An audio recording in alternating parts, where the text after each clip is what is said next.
Welcome everybody back to The Hole in the World, The War Report, an Invisible Sun interlude, courtesy of Monty Cook Games, or Manapod Studios by way of Monty Cook Games, or vice versa. Anyway, I am Zach, otherwise known as Great Zamino, your humble GM.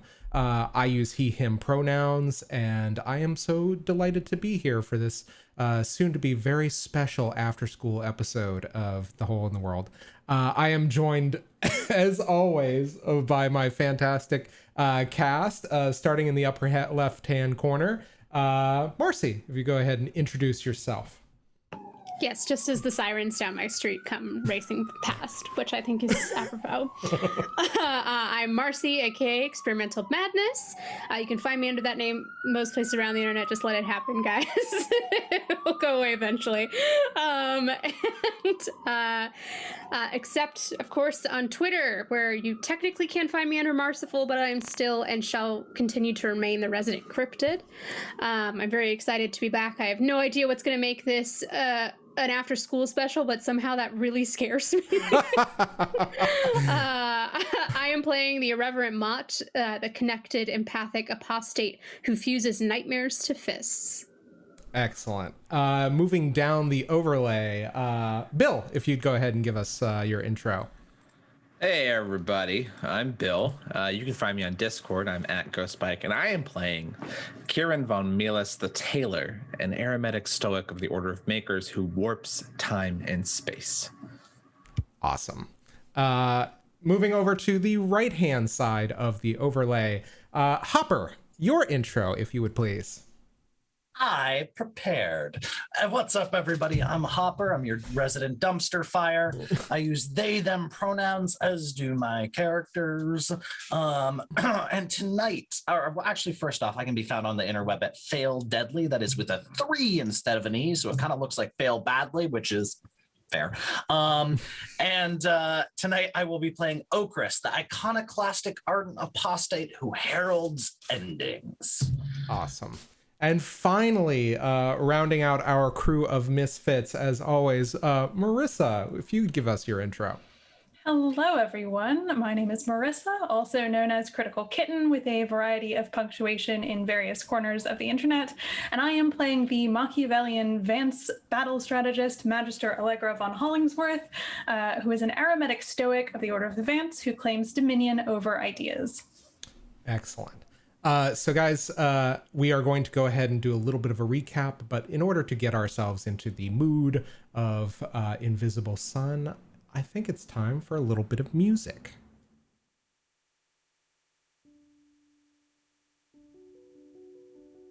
When last we left the Caderak, the special operatives that serve the order, or serve from variety of orders, the Army of Satyrine, they had taken it upon themselves to begin Operation Lowl in earnest, a operation specifically conceived with the intent of finding the traitor Ordo Rem.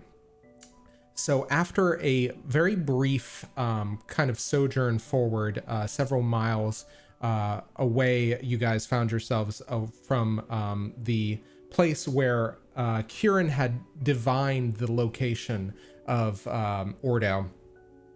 You all began to move forward, and you found with a number of your associates in tow, namely the one of your Vance associates, Arwen, a cadre of makers led by Abron, as well as Root and Ethereal Baub, the 2 apostates that were serving alongside Okras. You guys had found your way to what looked like a massive, almost mini canyon within the larger landscape of the city.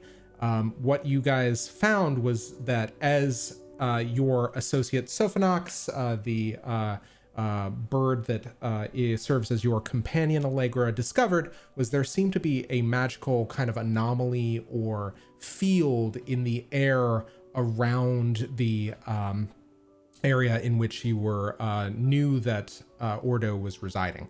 So, of course, you guys try to decipher or to remove the kind of magical shielding or kind of illusion that was obscuring this place. And in so doing, you revealed a Colossus standing, if you could call it that, on its hands and knees, hollowed out, and rendered this kind of unmoving carcass. However, sensing a threat in this massive Colossus, each of you, namely Everett and Okras, attempted to destroy this Colossus, not realizing that it was actually had been the carcass of a large dead god that had been repurposed into a clandestine research facility. So in order, Everett, you cast Kaleidoscopic Void to basically try to cast it into the void. The current of magic denied you this opportunity. Basically, when you guys pulled the Eternal Mountain card, you realized that this was something that had been kind of fixed in its place and in time, and would resist such kind of attempts to like plane shift it away from the city. But at the same time, Okras, when you brought your hammer down on this thing with your impermanence of objects trait or forte ability, you found out the hard way that there is something about this facility that was very volatile and cataclysmic, and you managed to trigger a quantum singularity in the parlance of the Grey that would essentially eat the district and surrounding districts. Kieran, you saw all of this, having taken time to ponder by basically freezing time for yourself to kind of understand what is going on, ascertaining what this threat would be and what the consequences would be if it were left kind of addressed. And I think that realizing that you were the only one that could reverse this, you literally reversed time to go back 15 seconds to before Okras brought the hammer down. Facing an uphill challenge to convince them that this was the wrong course of action, but having alerted all of the people in the facility who were enervated by your Kaleidoscope Void attack, you guys quickly found yourself under threat. And not only that, but whoever was operating the Colossus or maintaining it engaged its weapon, which seems to have a magical effect on the terrain around you at the expense of the vitality of whoever was inside of the painful engine. So basically, after a bit of a skirmish, two of you found yourselves, along with the friendly Arabast Maduin, in the heart or the core trunk of this Colossus. And of course, Everett, you managed to spot fairly easily Ordo Rem, clad in black, a very kind of different figure from when he had been serving the Army of Satyrine. However, there was something that was familiar about this figure that you could not put your finger on until, having instilled fear in all of the servants of this figure and in Ordo himself, Ordo ran towards kind of away from you, at the same time putting on an object of power, affixing it to a wall, which grew into a large 8 by 4 foot black door, which opened. And after that moment, there was a moment of recognition in which Ordo cast a glance over his shoulder, and you saw, like a double exposed photograph, two figures. Not only Ordo himself, but a similar figure, but a completely distinct figure in similar dress, who you recognized as Marlowe, an old associate of yours. Marlowe left apparently into the blackness of the door, sloughing off the body of Ordo Rem, like a snake shedding its skin. And this is where we find ourselves, this moment in time. I will say there's a couple things for clarity. Kieran, you just witnessed Ordo fixed a object of power to the wall. It grew into a large door, it opened, and then he fell down dead. So I didn't see this double image thing going on? You did not. Okay. Oh, interesting. Am I the only one that did? You are. Question, Shit. what would Sophanox see? Sophanox would see exactly what Kieran saw. Okay. But here's what I will say is, guys, because this... Now, my question is, we are moving in action. So, Sophanox, I think that the one thing that you do see, Kieran, is you do see one of those helmeted Erebast stepping out, looking directly at the door, moving for it, while another one behind it is squawking at it while hiding behind a series of kind of machinery and equipment. So that being the case, I am going to change the music as we move back into action mode. So I believe the last thing that Kieran did was to kind of teleport into this kind of center area where the subjects were being prepared to be sacrificed, and Ordo Rem was near there. So I had teleported in and I was being sneaky. And then so I saw Ordo Rem fall down dead, and I see two guards. What's Kieran's best understanding of how soon the mechanism that is sacrificing all these people, like how soon is it going to go off again, or was it a lever? It was a lever. The people that were operating all of the machinery left because Everett instilled terror. Hell yeah, you did. So I think Kieran's gonna stay put. He's going to stay hidden, and he's going to keep observing, and he's keeping an eye on these Erebast approaching. Okay. So that being the case, there's a couple things that need to happen. One, Okras, it was your turn the last time we left off. What do you do? Fuck around with unmuting myself. That's what I do. So Okras knows none of this. Okras is busy doing Okras things, and by Okras things I mean smashing the head off this big fuck off dead body the dead body of a god, Colossus, and yeah, John Henrying their way right through its neck. Yeah, and I will say this: your last impact to it exposed the machinery that was turning the head. So if you want to attack it, you will have 2 to your venture. Job. So this, I currently have Myrmidon's strength up and a number of other factors. So I just do a frankly stupid amount of damage with my hammer. So that's +2 to venture. Okay, so that's a total of +3 to venture, relatively speaking, and I think it's just 1 dice. So I'm just gonna hit it. Okay. You are going to need to hit a 10, remember. Okay. So I have a +3. So And which round of crescendo are you in right now? I am entering round 4. Okay. Which means I get 2 actions and I take 1 point of damage. Okay.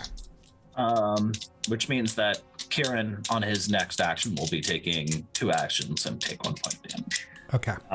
I get an additional bonus to venture from that. Thank you, Bill. So I have +4 to my venture. I'm going to use this point of sortilege, and I'm going to bop. Okay, so you're rolling 3 dice. Or 2 dice. 2 dice. 2 dice. Pardon. 2 Okay. dice. All right. Yes. Roll to bop. Roll to bop. That's going to be a 6 and a 2. That's a 6 on the sortilege dice, which +4 is 10. 6 hits. Describe how you crunch through this mechanism and basically decapitate the Colossus. So it does it does a fuck ton of damage too, which is very exciting for me. So you just kind of see Okras just after this one massive strike, the shattering of the stone plates kind of protecting the mechanisms that are spinning this, golden light spilling out, and you just see Okras just kind of full wind up, bring overhead hammer swing, and a trail of lightning begins to form behind the hammer. And when it hits, there's just this thunderous resonating impact and a flash of light, and we just watch the head just begin to crunch and then topple and fall. Excellent, well done. So severing the head, I believe that brings us to the end of the round with Allegra's action. However, I will say, Allegra, what are you choosing to do with Sophanox? I do have a second. That's right, you do have your second action. Okras goes next again. Sorry. Can I go in through the neck? Certainly. Give me a movement action. This will be pretty low. I was gonna say, with the hole that you've made, it's only gonna be like a challenge six to That's get an 8 on the beat. dice. You're good. Okay. You are now in the trunk. Allegra, what were you saying? So I was going to say this will actually be pretty quick, I think. So Allegra's intent was seeing what Okras was going to do. She headed for that same space, but sent Sophanox ahead. So Sophanox is now like in the body of the trunk, but not quite where Kieran and Mott are yet. I think Sophanox has an eye line on what's happening, but isn't actually there yet. Mm-hmm. So that's kind of like Sophanox's part of this move. But Allegra has, due to a spell in effect called Rajimal's Reckless Haste from last time, this turn she has 2 actions as well. But because she doesn't have Ethereal Baub's like movement enhancement so that she can go twice as fast, I think she has to spend both of those actions to actually be able to catch up with where Okras is. So I think what Allegra wants to do is finish climbing to the top of the trunk so she can also enter in that opening that Okras has just made. But I think she will take both of her actions to do it or to accomplish it. Yeah, and I think you just see Arwen behind you. I think at this point you have to scale up, or I will say, like normally you would scale up. There is a spiral staircase that has been kind of grafted and built onto the arm of the Colossus, and so you very quickly make your way up. Arwen is behind you some distance just because she has 1 action to your 2. Right. She's just, I'm coming, I'll be right there. My question is this, because we're going to move back to the top of the round fairly shortly. Before I do, what is Sophanox's intent?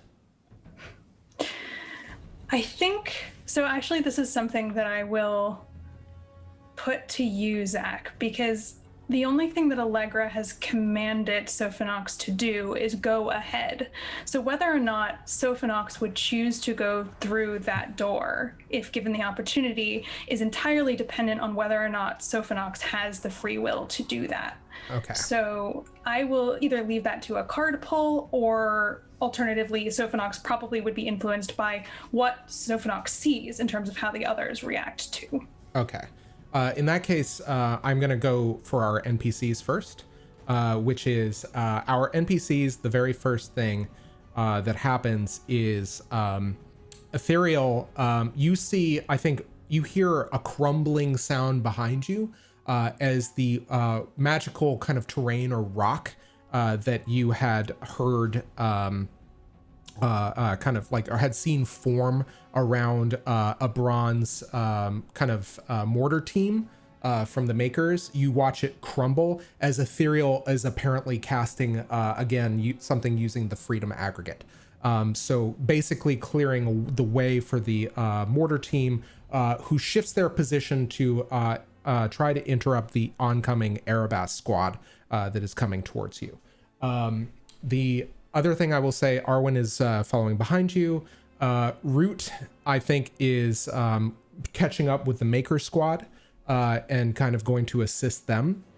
I think that at this point, sensing your intent, Everett, or kind of like trying to guess your intent, Maduin is going to try to grab your shoulder. So my question is this something that you resist?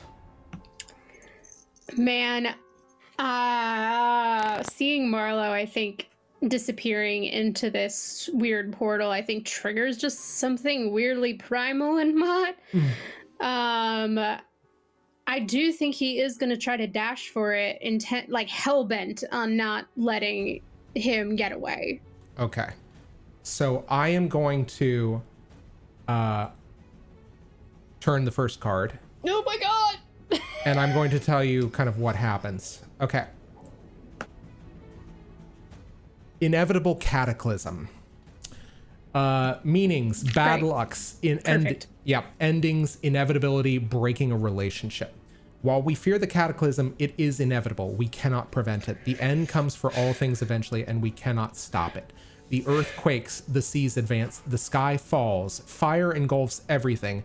We try to survive it, but that's likely the best we can hope for. An optimist might try to say that a cataclysm can be cleansing and change things for the better, but the inevitable cataclysm really isn't about that. It's about endings. Divination. It's difficult to see this card turn as a positive one. Typically, even if it suggests that something unwanted comes to an end, it is usually a violent and costly one. This card might just be seen as ill fortune, but it could also be the end of a relationship, the end of an ongoing success, or that a significant possession, like a house, might be in danger of destruction. Disaster strikes. Okay. Or a structure collapses. So this is kind of what I was hoping would happen. Oh no! So What does that mean? Once again, I am asking you. I feel like I should get joy for this whenever this card gets pulled. Just I will wait for it and we'll decide, because here's what do I happened. need to get my Bernie Sanders mittens? Get my Bernie Sanders mittens. Once again, I am asking you for your despair. For your, No, that's what I'm asking for. So, okay, this is what happens. Sophanox, as fast of a bird as it is, cannot keep pace with Everett Mott, or the Irreverent Mott, rather. Mott sprints forward with a martial acumen that is hard to see. He is a blur. The hand that was reaching out for your shoulder does not find purchase. Oh God. And as you sprint forward, the illusion shifts and you sprint into the darkness. Oh shit. At which point the door slams shut. Sophanox impacts it, knocking itself out and collapsing onto the floor. At which point I will tell you that the door from the wall disappears. And all that is left is a wall of solid structure, ending the instill terror effect on all of the minions. So I need to take a moment here and change something. Oh god. Well, I mean, this all is according to fine. plan. Yeah. No, this is fine. And you hear a voice this round as you find yourself enveloped in a tiny, claustrophobic, dark room. You hear Marlowe's voice say to you, Everett, I said I was going to see you soon. I just didn't think it would be this easy to get you alone. And that is going to be your round. Oh shit. Kieran, you're up. Fuck. You said the illusion flickered. Did I see that was Mott? Yeah, exactly. Oh God. And this terror effect has stopped.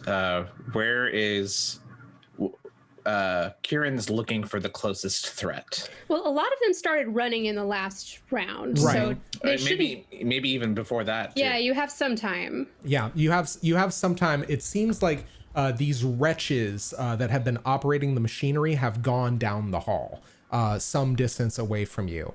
You have 2 actions. What do you intend to do with them? Well, so I take a damage, or is it a wound? So actually, I was wrong. That's on round 6 and after. It's a wound. On rounds 4 and 5, all actions gain +2, and you have 2 actions. Nice. It's just good for right now. It's just good.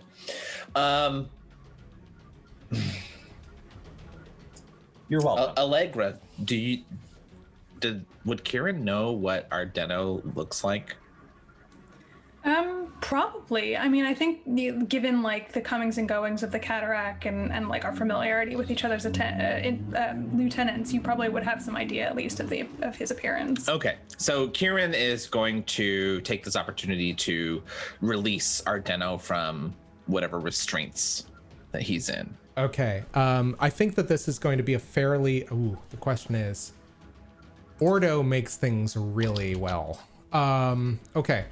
Go ahead and give me a, I'm going to say you would need to break a challenge 6 to get these off. Remember, you have 2 to your venture to start with. Okay, and what's like the base? It's just like a... Oh, actually, yeah, this is crafting and tinkering. So I will say this. Add your craft and tinker score. I think once that's the only challenge you got to beat. Well, if I'm allowed to add my crafting... Mm-hmm. Plus the 2 from the crescendo, I just meet it. However, I have an anguish, so I have a vex in all my like physical things. Would you call this a physical thing? Yeah, I would say that this is physical. This is literally dexterity. Yeah. Isn't anguish a vex in all of your like qualia? Yeah, all of your qualia. Sorry. So I have a scourge in all my qualia. Right. From that. So, why do I have a vex in all my movement? You just decided to give yourself that punishment, I guess. I'm sure it's something fun. I've been so bad. I've been so bad. God, creepy face mask, self-flagellation. Yeah, basically that guy from Castlevania. Okay, so if it's a physical thing, I meet without rolling. Yeah, I think Ardenno, you also can tell, is reeling. There is blood coming out of his nose and out of his ears. You realize that this might be something from the Kaleidoscope Void spell that hit. Sure. And you break the bond, and I think it's just kind of almost like a, you know how you have a Chinese finger trap where it's woven?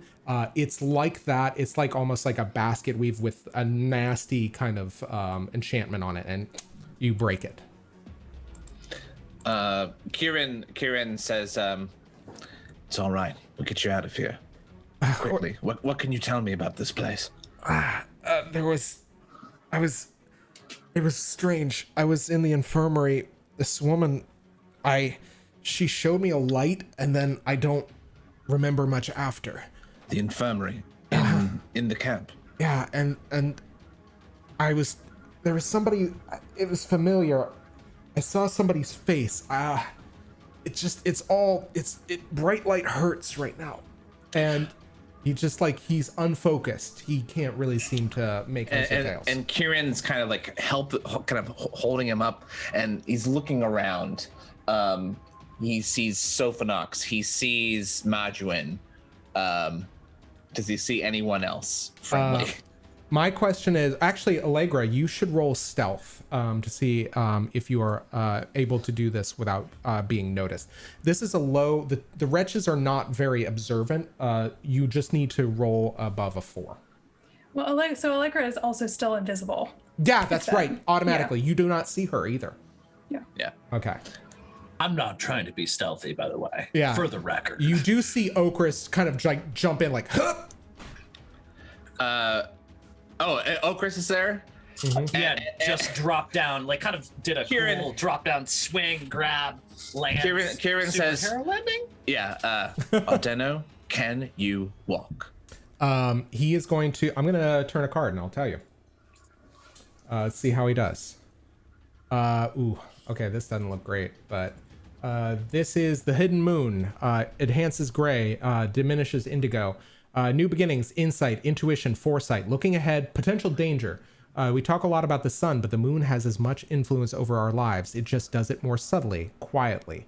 The moon is stealthy. It comes at night. It hides amid the treetops and behind tall buildings. Its light is soft and dim.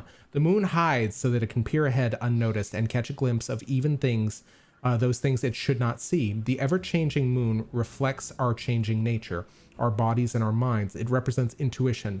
The moon is present when we feel more than we think. When something just feels right or feels wrong, that might be the moon's influence. It also represents inspiration, a sudden new idea.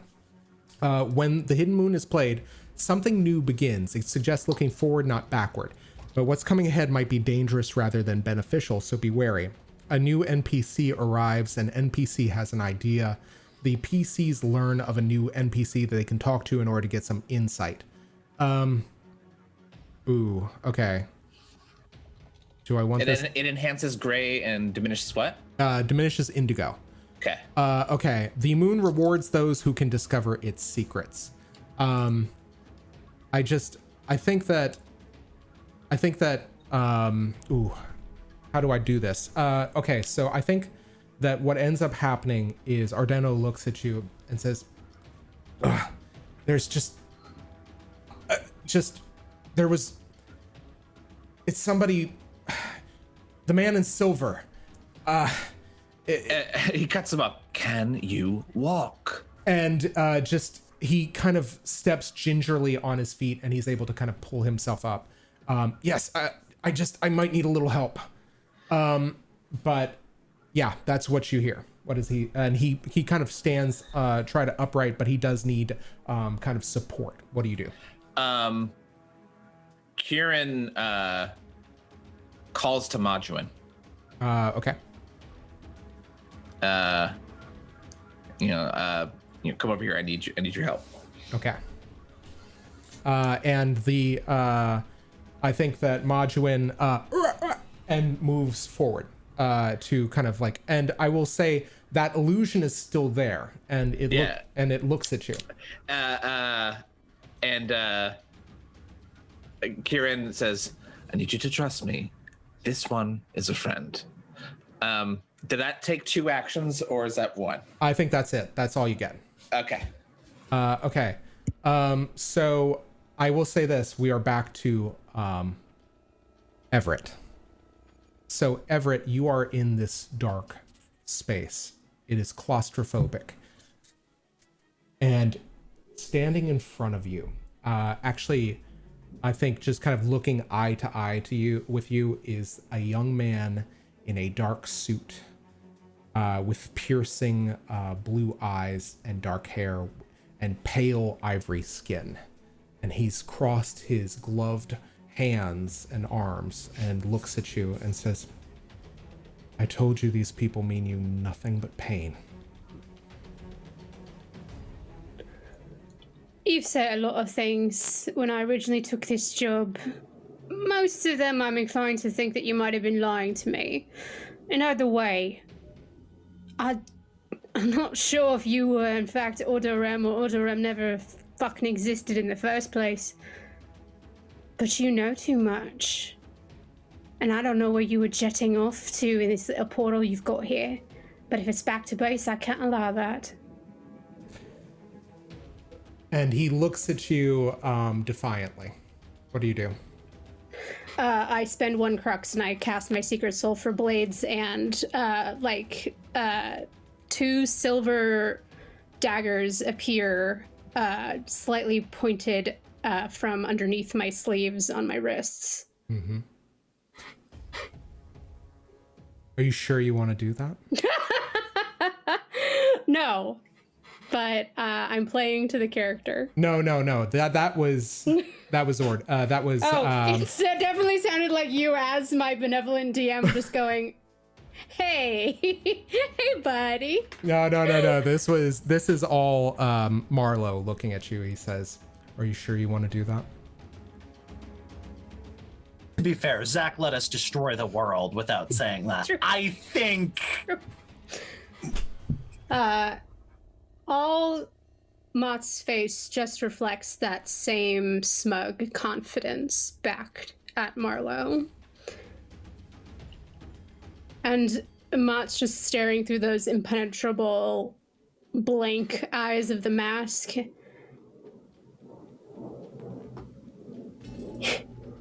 You wanted to kill her. I wanted you to kill her. And that is where we're going to end this round. You've invoked your secret soul. Okay. Okay. Okras. We just take stock of everything here. Yep. Okras, you're up. Round 5, still got all that sweet fun stuff with none of the bad stuff yet. So I just swung in, did a arbitrary superhero landing, and started walking towards Kieran and Ardenno. There are more hostiles in the area. There are people that have made their way down what appears to be this trunk area. Cool. So Okras just kind of walks right up and hears what Kieran has just said to Ardenno, and they're going to look at this. And I would like to use. I'm gonna have to, because I guess I could just. We'll use my physicality for this. Let's make this flavorful. And just kind of stomps their way up, and you see them kind of shift their armor to the side with the hand, with the hand that's holding the sledgehammer clarity, and reach underneath the armor and jam their hand into their chest. Ooh. And as they pull it out, it's extremely bloody, covered in gore, and walks up and clenching their fist. You can see some sort of energy begin to form within their fist. Walks up and just slaps Ardenno on the shoulder and just says, "Time to move." And I'm gonna activate my ability of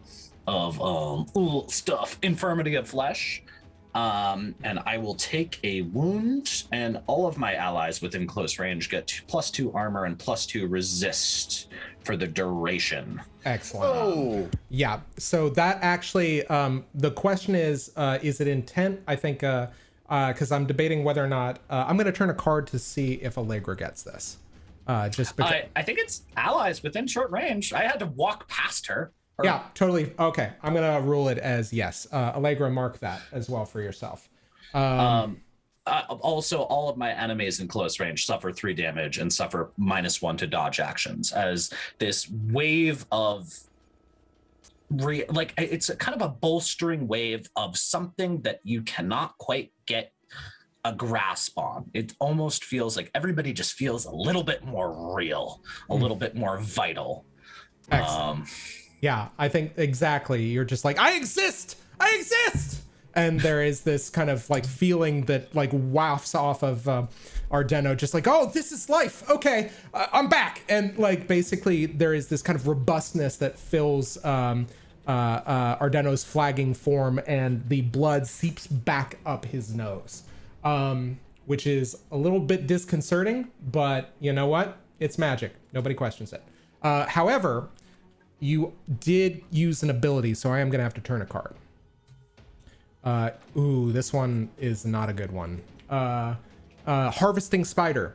Action, labor, stealth. Spiders are so many things: builders, weavers, and caretakers, but also hunters, killers, and blood drinkers. The harvesting spider cares for her young, but at the expense of what she harvests, and that just might be you. She is stealthy and sneaky. Her many footsteps are silent. Regardless, spiders never stop working. They build and create to serve specific purposes. As terrifying as this card appears, its meanings are more esoteric but still significant. The always active spider signifies action, act, immediately, work, hard. Success can be had, but only as a result of action and toil. The harvesting spider is also a subtle hunter, and thus can suggest that stealth might be required in one's endeavors. Okay, the dream you had, I'm not going to read that one. Okay. I will tell you this. What's your second action? I'm gonna use my second action to refresh my sorcery points. Okay. As you refresh, I need you to make me a resist 8 roll. You are going to have -2 to your venture. Okay. Let me double check. So that is, let's see, I have normally, just to be clear, that +2 resist does not affect me. Right. I currently have a fucking lot of armor. I have 3 armor, if that's relevant. I have 1 resist, so -2, so -1. Okay. Right. I'm gonna pump Sortilege into this because fuck it, I got a lot. Okay. That'll be a 8 on the sortilege dice and a 4 on the non-sortilege dice. Okay. So you feel your armor, the silver armor that you're wearing, begin to compress. Oh, the black armor. Yeah, like the armor that was built for you begins to compress. That's great. You immediately lose the armor benefit of that suit of armor.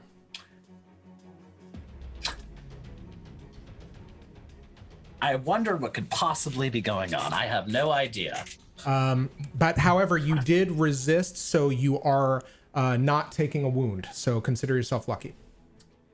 Okay, so that said, the armor is beginning to compress, and I think all of you all of you who are within kind of range of this, you hear as Okras, like this thing begins to clench on you like a vice.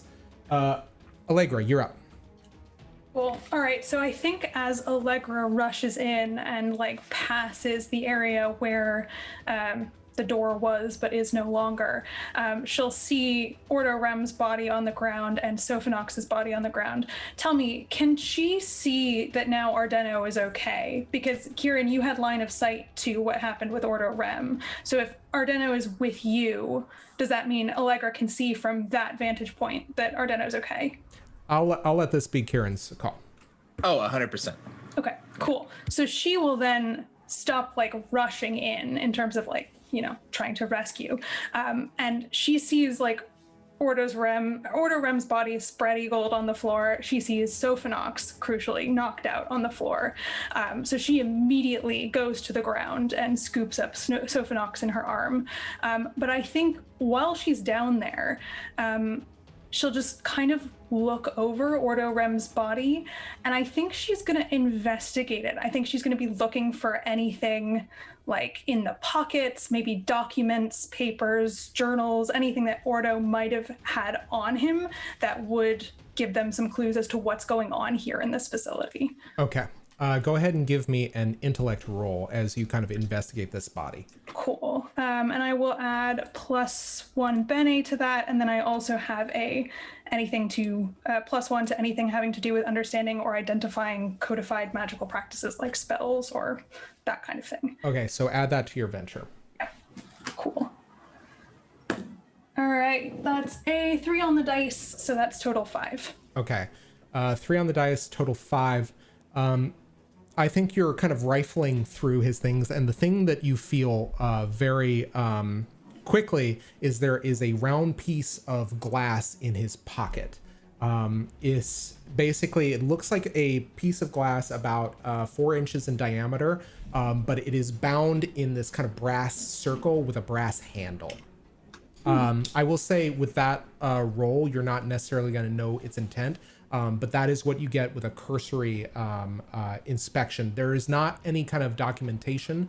There's no kind of correspondence. There is, however, I will say, a look of mortified shock on his face. Okay, and she can tell he's dead, right? Like she can...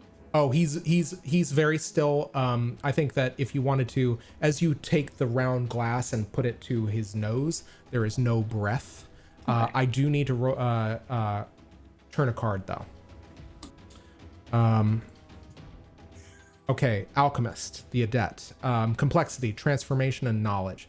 The Alchemist seeks transformation, usually in the sense of advancement or enlightenment. She hopes to better herself through understanding. As an Adept of the Secrets family, the Alchemist is, of course, complicated. Her knowledge is deep and vast.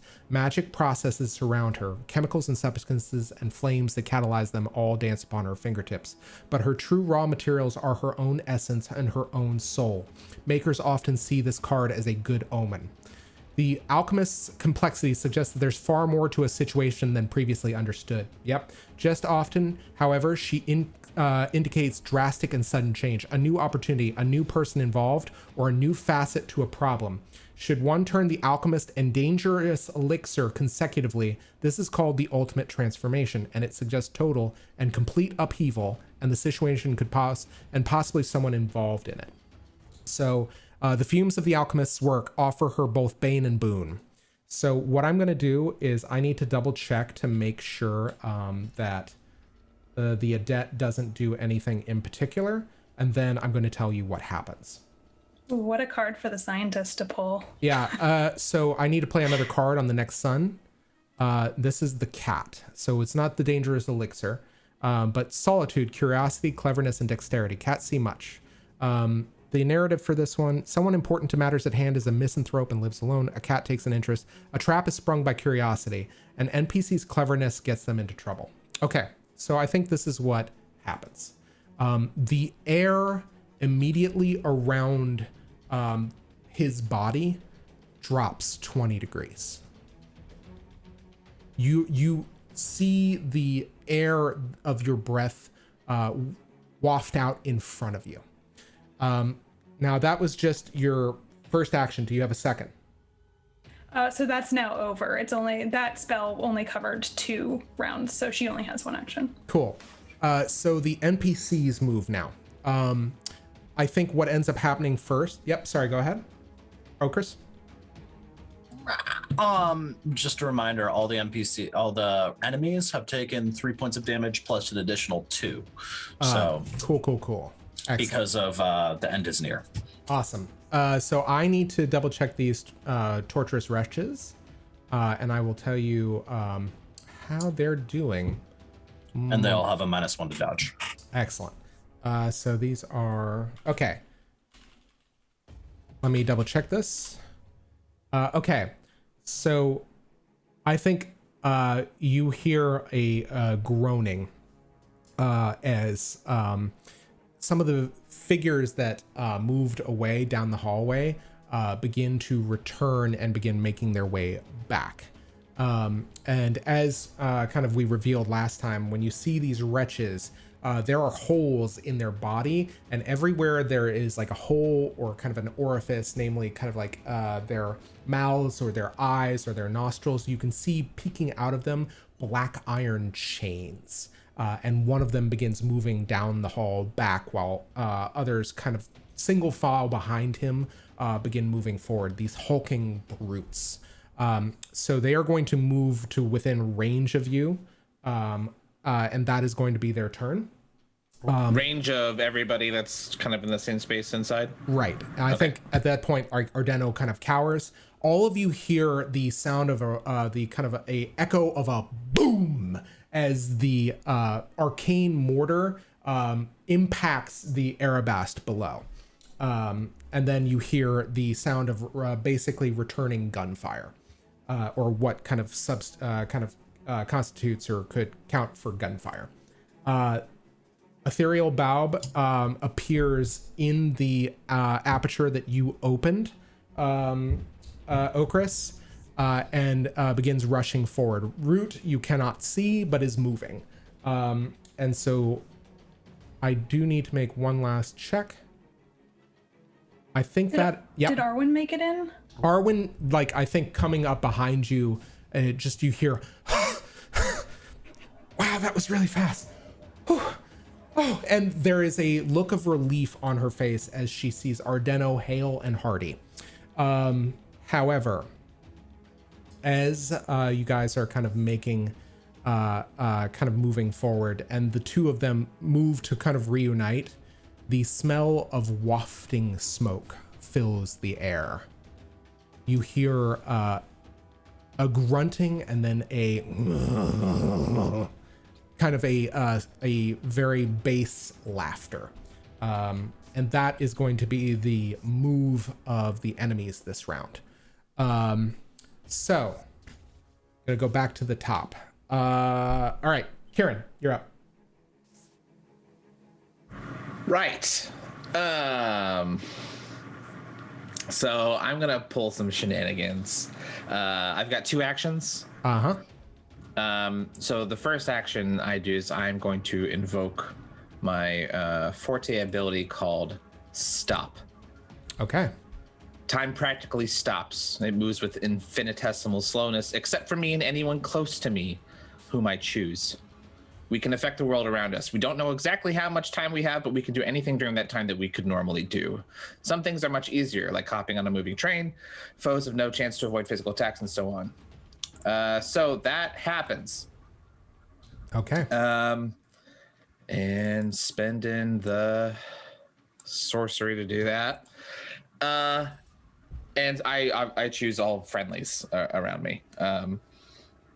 And the second action I'll take is I'm going to try to suss out, based on like what I can see of the lever and where the hostages were standing and where other hostages are and what's going on in this repurposed god body. What is the mechanism that interacted so poorly with Okras taking down this place? What caused the hole? I want to understand that. Okay.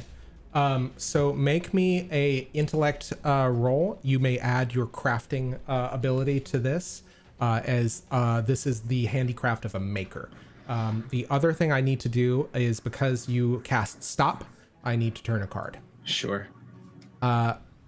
Ooh, this might be good. Messiah, the defender of vision, swans, blades, and water. Oh, thank God. Change, salvation, familial love. Many fear change, others embrace it eagerly. Often, not always, but often, the former live happy and satisfying situations, while the latter do not. In other words, the change is a salvation that not everyone needs. The Messiah is the defender of the Vision's family. She defends by changing the things that threaten or menace. As a defender, the Messiah is particularly concerned with families and the bonds of love that exist there. First and foremost, the Messiah pretends change. The source of the change is almost certainly external to the person in question. More often than not, this is a positive change, and in fact, the worse things are for the person, the more likely that the change will be positive. The Messiah can indicate the involvement of a beloved family member, like a parent or a sibling. This involvement is not always positive. Something changes drastically. A new leader or other prominent figure emerges. She brings salvation, but at the cost of changing everything in your existence. I think this is appropriate. You realize that the air around you has dropped, and you are not wearing your goggles, Kieran. So the source of the cold spot in the room. I am wearing that. What is that thing? The red vizard. Yeah, and which allows you to see magical effects, right? Okay, so rising up from his own body, you see the spirit of Ordo Rem, who looks back to you, looks and says, "Right, we have some work to do then," and stands up and begins moving towards you. What do you do?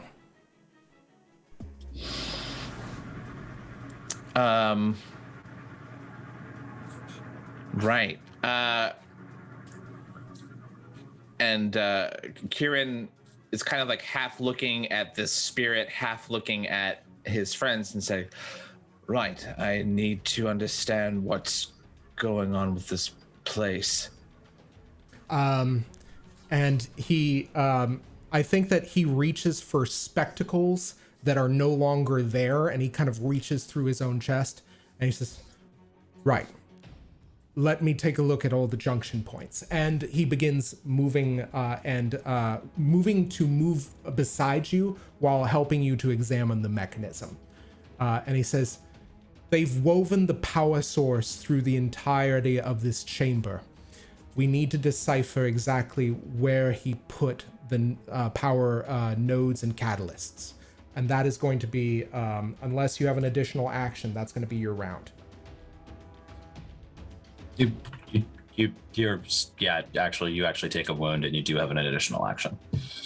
That was my second action. Okay. So I'm taking a wound now? Yeah, sorry. I can drop it. Sorry, not sorry. Yeah, speaking of dropping it, Okras, you're up. We've got... Ooh, actually, no, you're not up. I apologize. We're back to Everett. You sure? Okay. You can completely abdicate your round if you like. Nope. It's not going to make anything any better. And there is a smug Marlowe looking at you, his shoulders, his arms crossed, looking at you. What do you do? I don't know who you're working for and who you really are, but I don't think you're coming out of this. And I'm gonna attack while chatting with him, but this is gonna be pretty nasty. I'm gonna try to hit him with a stunning strike. Okay.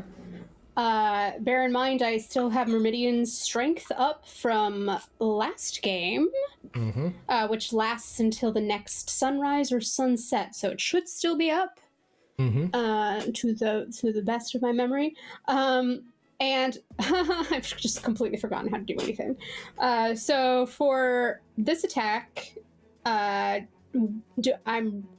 and I have my Secret Soul up too. I'm gonna use one of my enhancements. Okay. For the attack. So you have +2 for your defender. You have yes. Oh yeah. shit, I do. I'm about to end this man's whole career. What is the level of your stunning strike? It's level 5. Okay, so you have 7 to start. That's not the venture. That's just for me. Okay, great. Right. That is 7 to start for your venture. You need to hit a 17. A 17? Yes. Okay, so 17 minus the 7's down to a 10. Yeah. So you would have to hit a 9 plus something else. Oh, pray for me. So with that enhancement to my attack, you added that to the You roll 7. You roll twice. I rolled twice. Thank you, God. Say a prayer right now, y'all. 9 and a 5 on the dice. Okay. All right. So the 9 was on the sortilege die. All right. Okay. So what I am going to tell you is this: get some sun. Yes. Okay. Ooh. All right. I need to draw a card real quick to see if something happens. I haven't even told you the damage. Yes. Okay.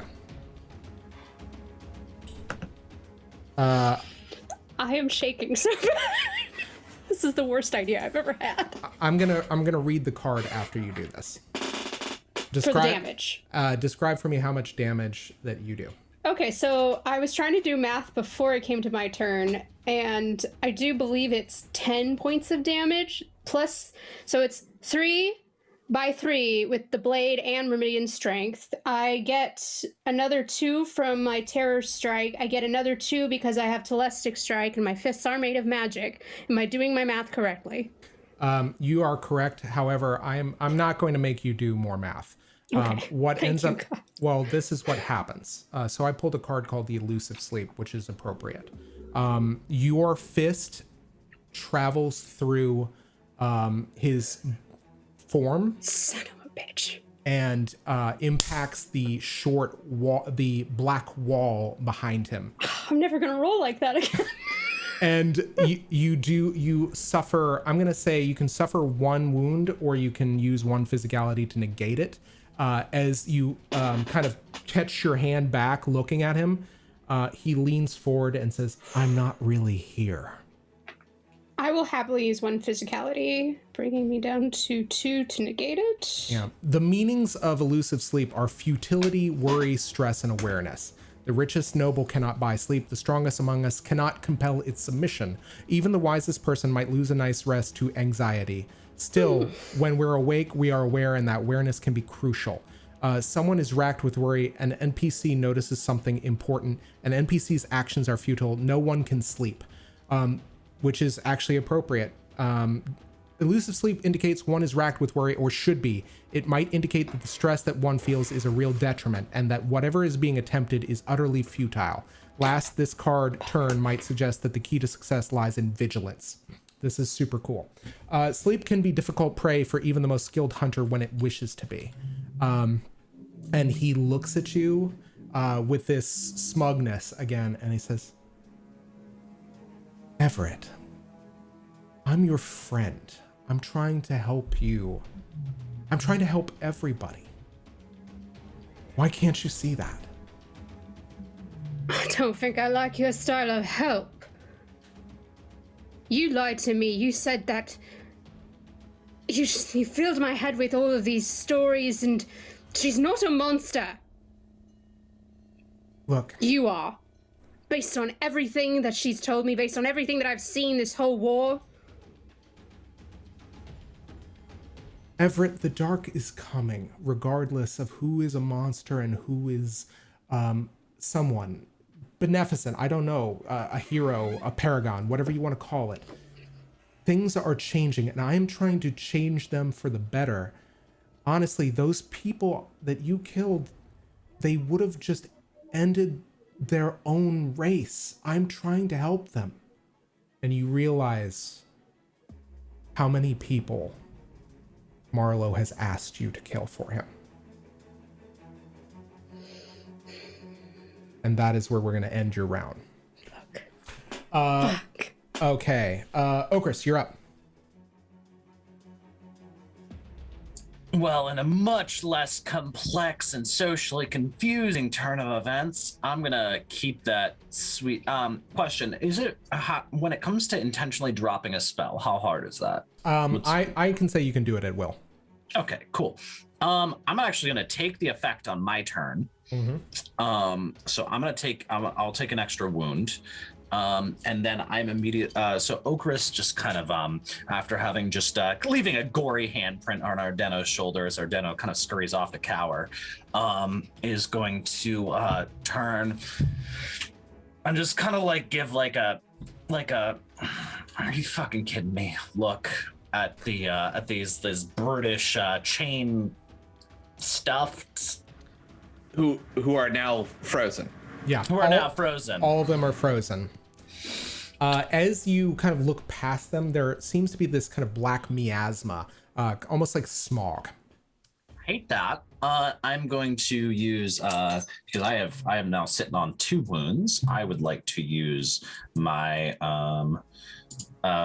the end is near ability. Okay. Wait, is it the end is near? No, it's not that. It's Leech Reality. I want to use Leech Reality. And so that is a base level, which is going to deal, sorry, I made an Excel spreadsheet because fucking math is hard. So I have a big fuck off Excel spreadsheet for this. So yes, I will use my Forte ability to Leech Reality, and that will be, I'm annihilate one of these things. The cost is 3, the base damage is 6, and I roll 2 dice. Okay. I'd like to pump a couple sorcery into there. Yeah, I'll pump a couple sorcery into that. You do not have to roll. I mean, they're much easier to hit. Okay, cool. Yeah, so basically, it was as they are 5 and a stopped. 9. 5 and a 9? Okay. So you do manage to also hit something else, which I am going to use. I think describe for me for what this looks like. I think this is, you literally just watch same gory hand. Okras just strides up and just jams their hand into the like mouth of whatever this thing is, and you just watch it begin to crumble and just kind of flake and disintegrate away into nothing. Okay. How much damage total did you do? That is, with the additional bonus, 8 points of damage. Okay. So with 8 points, you do, in effect, kill the one in front of you. There are 2 behind it, and that kind of eerie fog. I heal 2 wounds. You do. Go ahead. Well, I heal a bunch of wounds. So I am back to full health, and second action, I'm going to use... let's go back here. I'm going to just hit one with a hammer. Okay. Go ahead and you don't have to roll. Tell me how much damage you do. Oh, it's a fuck ton. It's weapon attacks, clarity, which is an enkindled sledgehammer. I have Myrmidon strength up. So yeah, You just see, once again, lightning begins to charge the head of this old, worn, heavily used sledgehammer, and I'm just going to boop it for 15 points of damage. It disintegrates as you impact it. Okay, so that is your round, unless... And then I'm going to drop Crescendo, so as to not kill Kieran. Cool, excellent. The scourges that you get by taking wounds go away when you heal them? Yes, they do. Okay.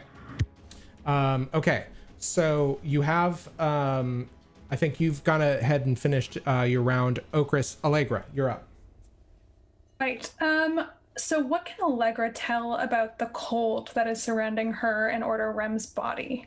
I will tell you this. Make me another intellect roll. This one's going to be a little bit easier. It's going to be a 6. Cool.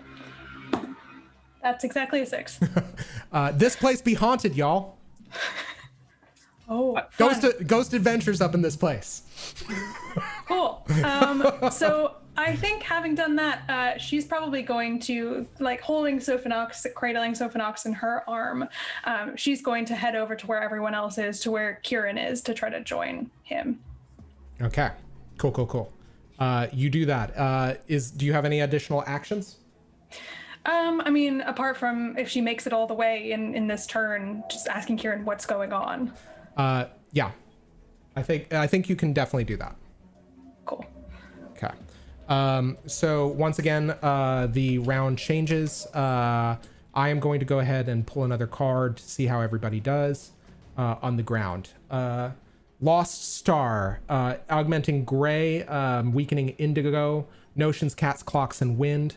Good or bad luck, great distance, great age, great value. We gaze into the night sky, and we see the stars shining back down on us. We wonder what they really are, but that's a secret for another time. Stars represent a higher world where everything is magnified. Everything having to do with the stars is far greater than would be in our world.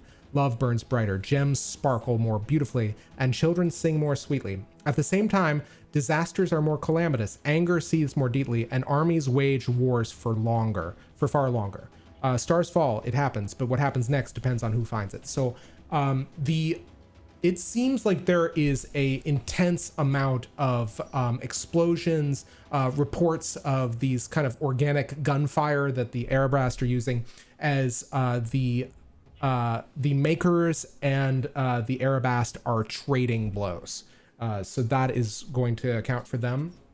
I think that noticing that time has stopped, Arwen is going to get as close to and kind of like support, moves to support Ardenno and realizes it's not necessary, and then kind of like looks apprehensively around and begins kind of preparing a spell as if to strike whatever would move towards all of you. Ardenno kind of moving in tandem with her. Ethereal begins looking around and trying to see what else she can see.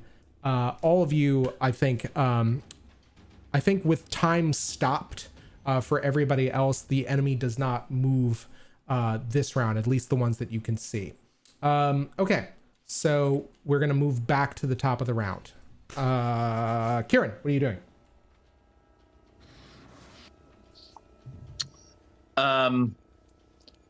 He turns to Allegra and says, I'm looking at the ghost of Ordo Rem right now. He's helping me figure out this place. And he looks at all of the different parts and says, yes, I can physically affect things, just not very well. Okay, so there are 3 nodes at this point. All of them are channeling the power of the power source into this engine. And you realize something as he's describing this to you. It is like he is seeing it for the first time. Mm-hmm. And he says, right, so if that's the first junction point, it branches off to here. You need to get the branches first. And he moves through you, which is a very disconcerting feeling. Your body kind of shivering with cold, and he moves and says, this one first. You may make me a crafting roll. You may add 2 to your venture if you wish to basically disable this thing. If we don't start here and then disable the central node, things could become catastrophic. Okay.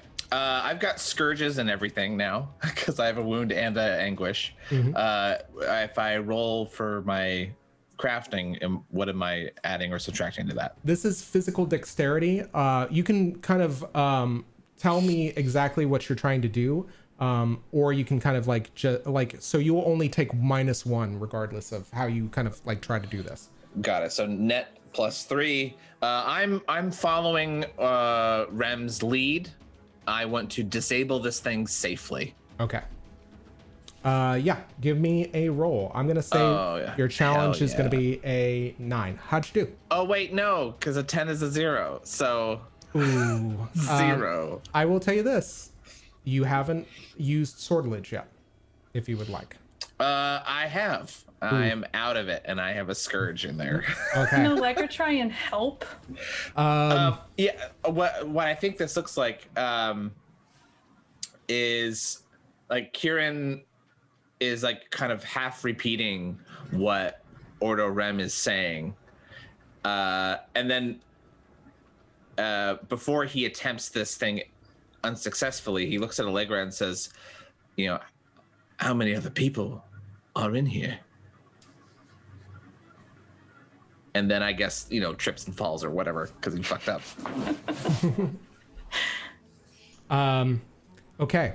So you fucked up. I think what happens is this thing kind of shorts out and I think actually electrifies Ordo. And just no, don't do that. Don't do that. So sorry. And you feel this wave of negative emotion eclipse your feelings as you realize that what is powering this engine is pure hatred. Question: If Ordo has been electrified, can Allegra now see Ordo Rem? Yeah, because the electricity would be visible. You see a form of ectoplasm shudder for a few moments and then leave. Once again, your vision as this kind of figure kind of shudders and then once again transluces. Yeah, so here's what Kieran is like describing this. How many people are on here? And then, shit. I will tell you this. If you do that more than 3 times, Ordo may not make it. Okay. Everett, back to you. You are in this tiny room once again. What do you say? The dark's a prison. I know that better than most. I know what you and I'm gonna assume your Vespertine buddies think that you're on about. But you're fucking mad. No, you don't understand. I saw it. I saw the truth. You helped show me it in the accidental space. I saw the way the world ends, the way everyone dies. And we can stop that. We can change people. I changed you to survive it. Oh man, Mott's gonna strike again, knowing that it's illusion, just like batting a hand through it. Yeah, and I need to turn a card as you do that. And this one is on the Testament of Suns. Wow, we moved through that at a brisk pace. Yeah, the rat, which is the companion of mystery rats, mirrors, and stone, meaning survival, resistance, shadows, and concealment. Rats are masters of survival. They are hardy, smart, and stealthy. Some rats, of course, get very smart and devise whole new ways of prospering amid humans, literally right under their noses. A few rats learn to adopt human identities through disguise, concealment, and trickery. Humans as a group are notoriously easy to fool as long as you don't overtly threaten them, and the rats have no need to do so. The rat is the companion of the Mysteries family. The rat sees much and learns much and keeps those secrets to itself. It keeps to the shadows and in fact is the Lord of Shadows. If one can keep a low profile, success is very likely. If a stronger force presents itself, resist, but do so cleverly and from the shadows, not openly. Sometimes survival is the best one can hope for, but that is the very thing the rat card suggests. No matter what, the person in question will at least survive if they keep concealed. A terrible calamity or disaster occurs, but hardy survivors withstand it. A community is plagued by rats. A secretive resistance forms to combat a larger force, like a government. Something strange is going on with shadows. And I think that is kind of part of it, is you just realize how engulfing these shadows are as Marlowe stares at you, not breaking eye contact, and looking at you with almost this kind of exuberant joy, almost like, I can finally tell you this. You're on my side. You have to be. Mott just gives a shake of his head. All of that exuberance is reflected in the mask. I don't claim to know much about the worlds or their suns, or even the dark, but I do know one thing, and that's fear. And right now, Marlowe, you reek of it. And I think Marlowe just looks at you and says, who do you think taught you all of these things? And I will say this, and then we're going to go to break. I need to turn one more card. Oh my God, why? All right. The Doctor, the nemesis of vision, swans, blades, and water. Wisdom, health, dependence upon others, disease. Doctors help, but it's help we'd rather not need. No one wants to see a doctor. We only get to see them if something's gone frighteningly wrong. They have knowledge, perhaps secret knowledge, and an insight few can match. But these are secrets about disease and death. Can one delve so deeply into such topics and not come out affected? The Doctor is the nemesis of the Visions family. This enigmatic, genderless figure is a harbinger of illness and plague, but the possibility of succor or even remedy from the disease they foretell. There is an inherent contradiction to the Doctor then. They are the hero that we really do not want. As you are preparing to try to strike through this thing, you whatever this apparition, this image is of Marlowe, the darkness begins to envelop you. And as you are thinking the inevitable must happen, that you must go back to the accidental space in order to escape this trap that Marlowe has laid for you, your ring begins to shine. And it begins to shine like a beacon. It is beginning to glint off of your mask. And as it does, I will say that the image of Marlowe disintegrates with a smile still on its face. He looks at you and says, soon. It's all coming to a head soon. It's going to be magnificent. And as you move to strike him and grab him to find out what he means, a hand grasps on your wrist, and Shaya Kazan looks at you through a door she opened into the black door, and she begins to pull you out of this chamber. And that is where we're going to take our break. Oh my God. So let me go ahead and pick us back up into action mode with a little bit of music.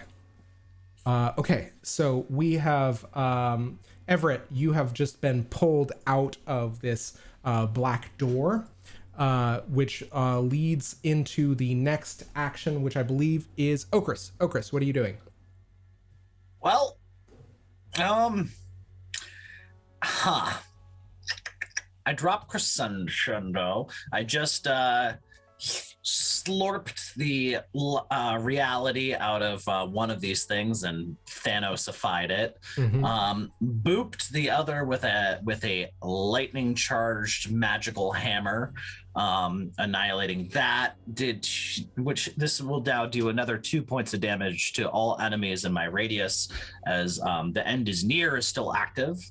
I think so. Here's a question: this armor, this death hug I'm receiving from a totally non-suspect and questionable source, who I definitely won't have words with later, is it still trying to kill me?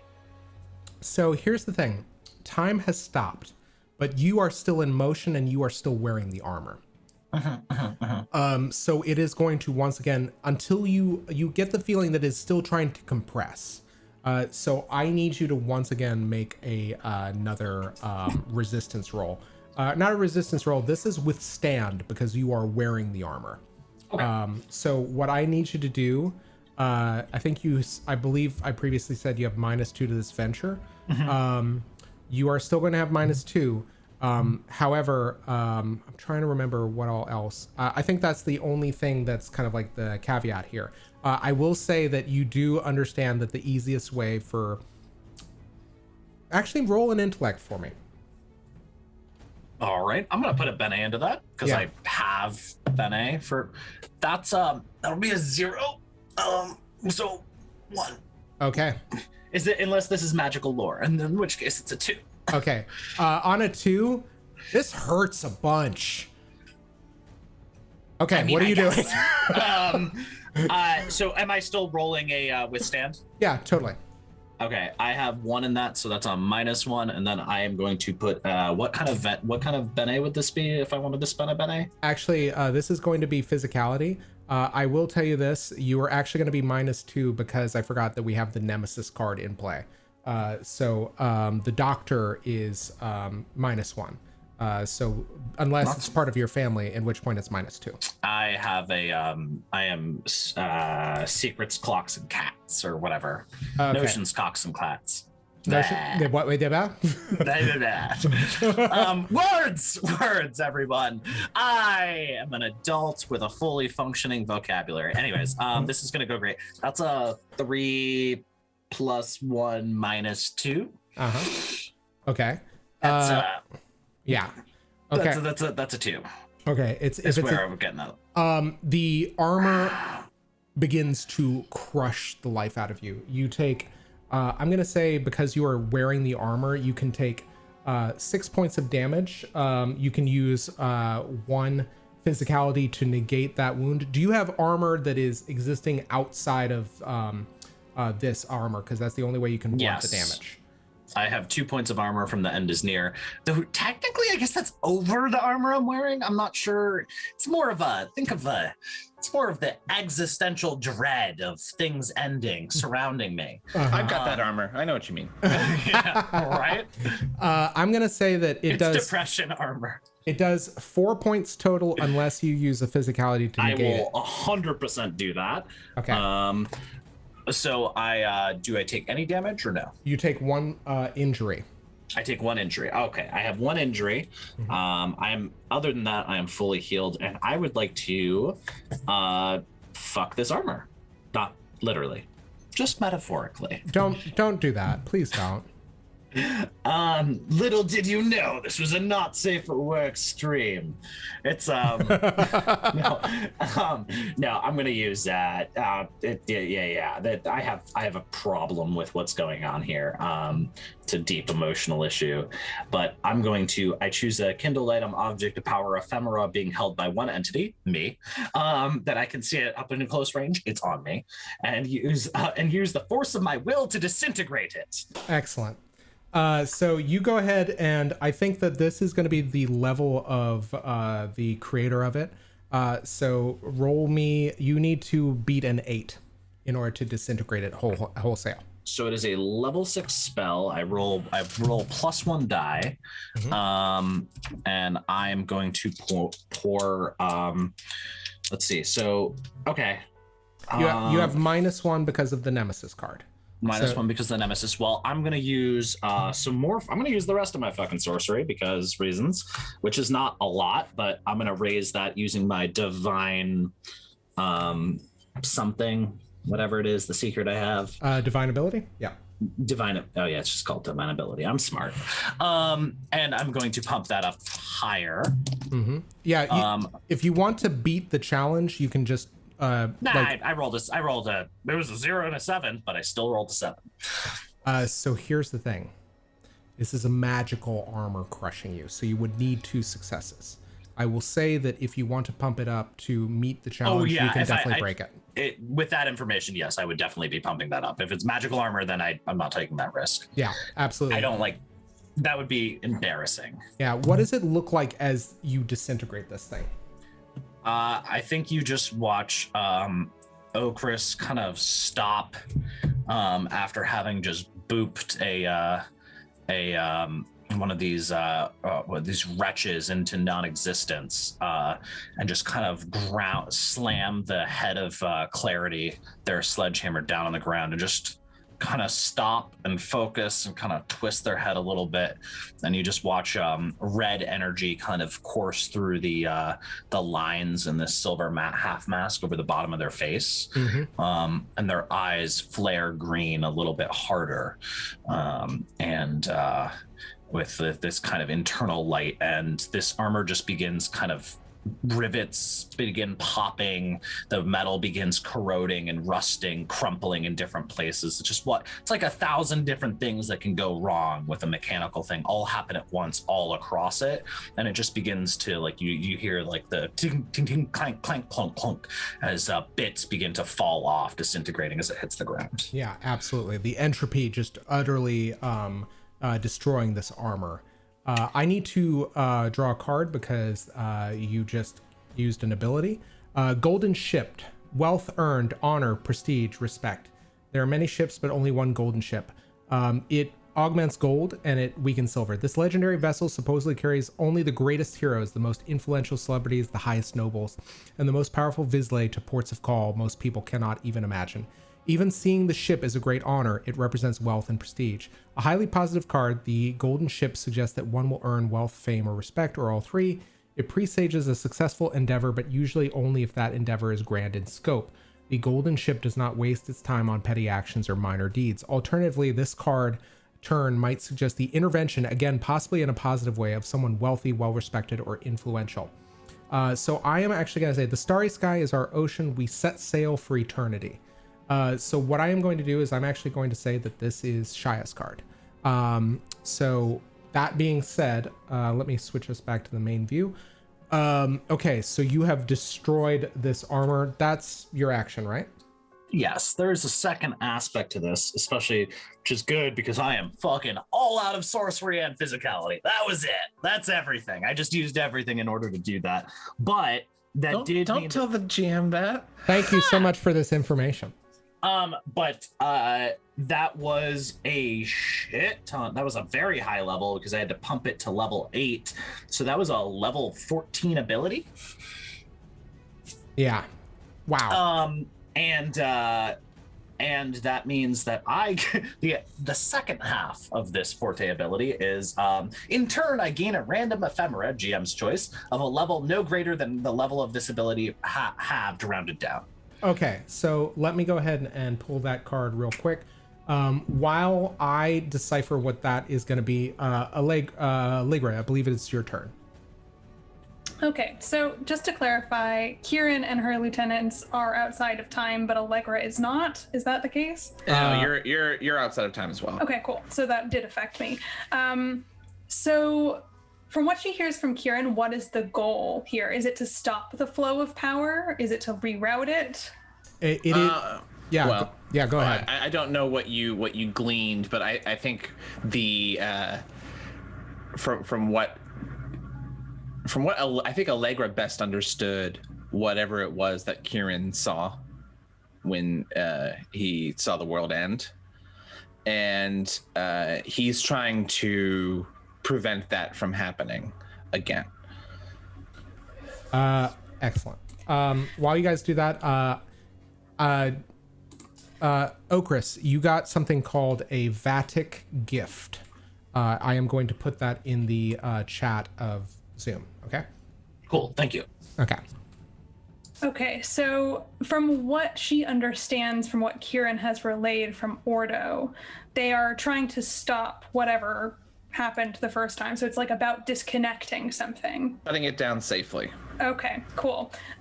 So I think she's going to use her forte ability for meets function to try to create a tool that will be useful here, like something like a circuit breaker or like a conduit out of the concept of obstruction, and would like to try to use the channel that Kieran has open to Ordo to try to ask like where in this architecture that we should plug the circuit breaker in to stop the flow of power. Mm-hmm. Excellent. And for meets function, level 5 ability, +1 die. I transmute an abstract concept into the form of a proprietary object in my possession. I must give the object a name and state its purpose. I add +2 to any venture as long as I wield the object for my original stated purpose. Excellent. So you now have this circuit breaker object. I will say that Kieran, you did pick out these with Ordo's help, these 3 junction points for the conduit. So you've cast that spell. Right there. Excellent. And I need to pull another card as you cast a spell. It's a forte ability. Still, yeah, that's gonna be my thing. No worries. Relentless Rumor. Green is strengthened. Pale is weakened. Endless half-truths. Incessant drives. Ruthlessness.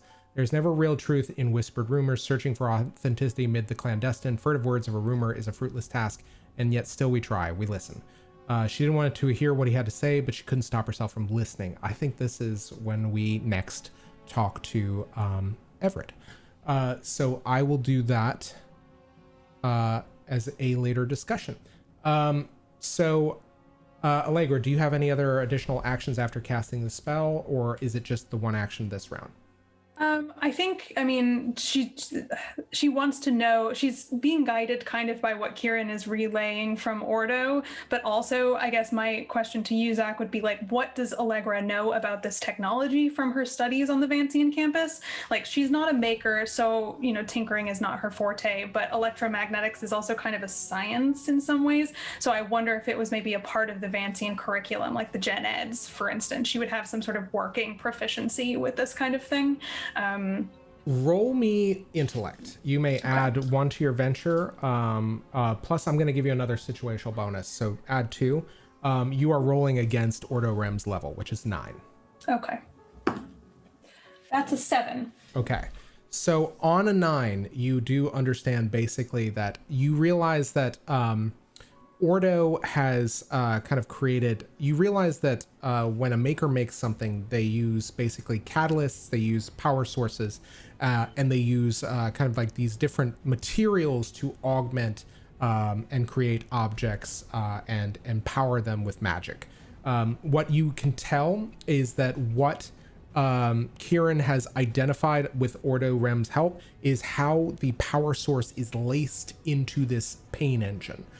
So what is happening is that you can see how these conduits, these junctions kind of all connect into this central chamber from which, for which Ardenno was originally bound. So I will say that in helping to identify or to kind of assist Kieran, you may give +1 to Kieran, or you may work with Arwen to kind of keep tabs on things to try and do things yourself. You're just not going to be as great at it as a maker. Okay. So in which case I think I will hand the object to Kieran, and then after that work with Arwen to try to help find the opportune place in the system to place it. But ultimately I'm going to give the responsibility and opportunity to put the circuit breaker into the system to Kieran. Cool. Excellent. Okay, so that is the end of your turn. Because you have frozen time for all of your allies, I am going to go ahead and turn a card to see if was your intention to also try to help your allies on the ground, or is it only within a short distance? It's only within, it's actually close. Yeah. Is the term. Okay, I'm going to turn a card to see how they're doing. Okay, the Empty Gallows again. Pale is strengthened, green is weakened. Notions, cats, clocks, and wind. Rescue, salvation, solution, favorable judgment, and escape. The gallows claims no victory today. Today we are granted a reprieve, or we make an escape, or someone rescues us. Whatever the reason, the threat is gone, the problem is solved. The empty gallows brings a feeling of relief, of gratitude, and newfound purpose. It is a sudden extension of life. The empty gallows serves as a location card for the Notions family. The terrible appointed hour comes and goes. So, what ends up happening? You hear, what was it? I think that you hear you hear a large explosion. Once again, the sound of the mortar report. And then you hear Abron's like triumphant cry of, "We got him!" below you. So I was gonna say, they were just like, what was it? I think there was probably more inbound. Stay vigilant.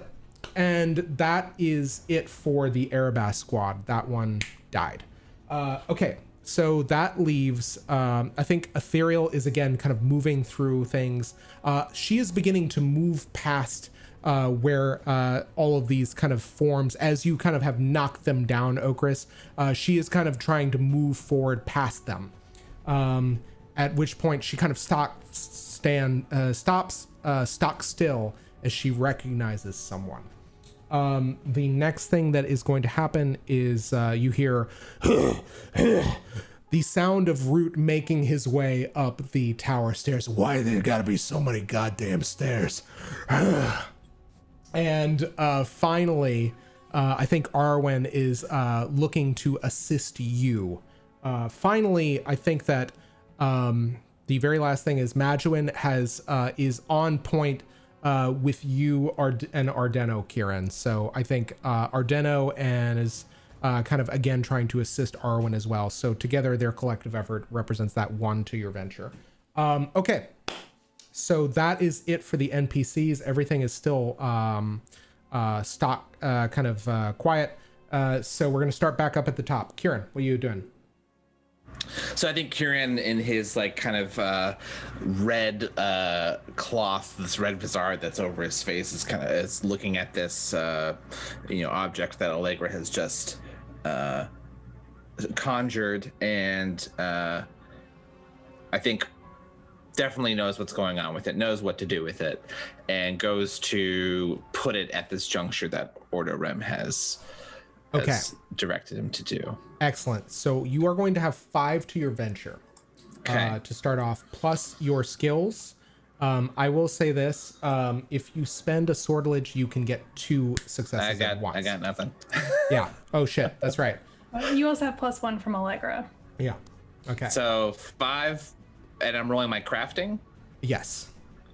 All right. What's my target? I think the original target was 9, right? I think it was 8 or 9. I've got a 10 without rolling. Yeah. So you succeed on the first junction box, easy. You do not have a second action because Crescendo is down. Yeah. Kieran looks back and says, "Got any more of those?"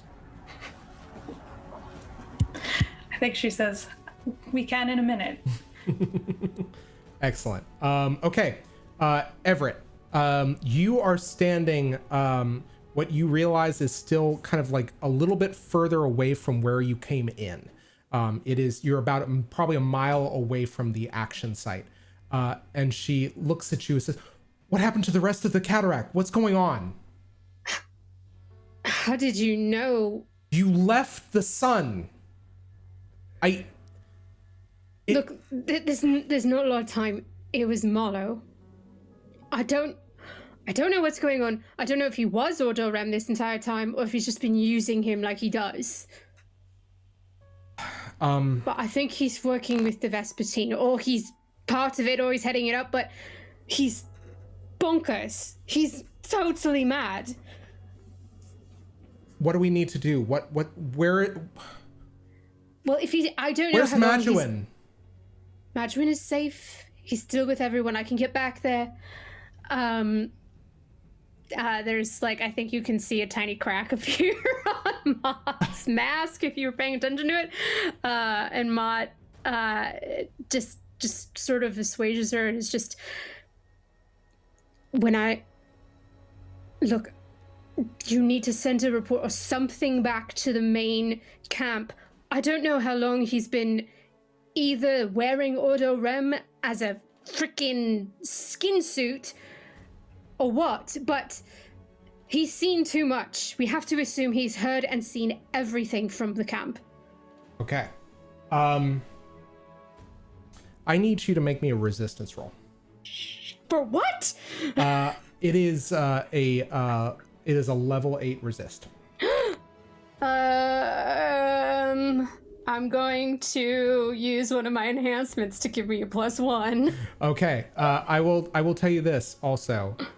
Your vision is clouded slightly. I am going to go ahead and turn a card.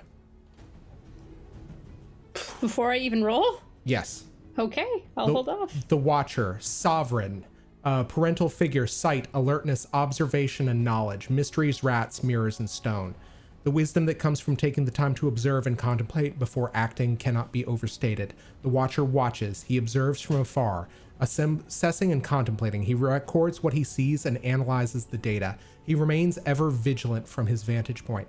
Nothing slips by his eternal gaze. The sovereign of mysteries, the watcher is a father figure. He shares his knowledge with those close to him and advises those he deems worthy. The watcher card indicates that one must pay close attention. Often, the next card turn suggests exactly what they should pay attention to, but other times it is more general guidelines. Stay alert. The watcher presages the involvement of a parent or parental figure, particularly in the context of imparting wisdom or knowledge. It is often considered a positive card for this reason. A watch person catches a criminal in the act. Something amazing is seen. Secret knowledge is the key to a significant problem or challenge. Oh, this reminds me, if you guys have hidden knowledge, make sure to be using this. The movements of the stars are the thoughts of God's given motion.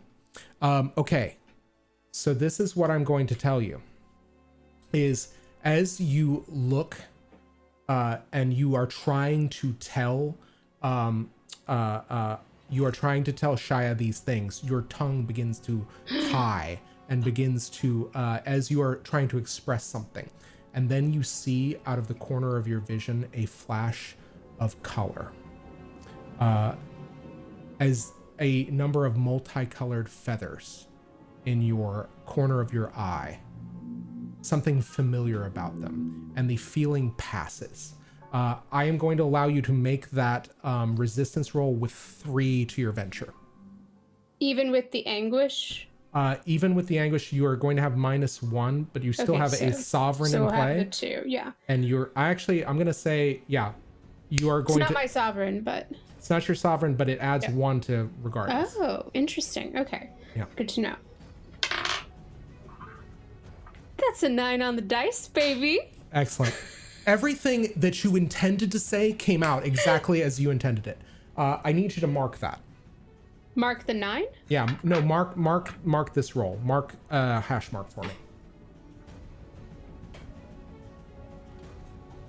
In fact, I need to do that as well. Okay. It up. No, that's my chicken scratch. I'll remember what that is. Surely I'll remember what that is next week. Yeah, exactly. Okay, so as you begin telling this, she looks at you panikedly and she says, well, what about you? What are you going to do? I have to get back there.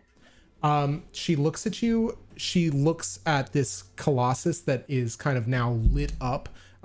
Basically, in part, I think one of the mortar rounds has blown apart the illusion. And she looks at you and she says, I'm going to do something, and you need to be moving very fast.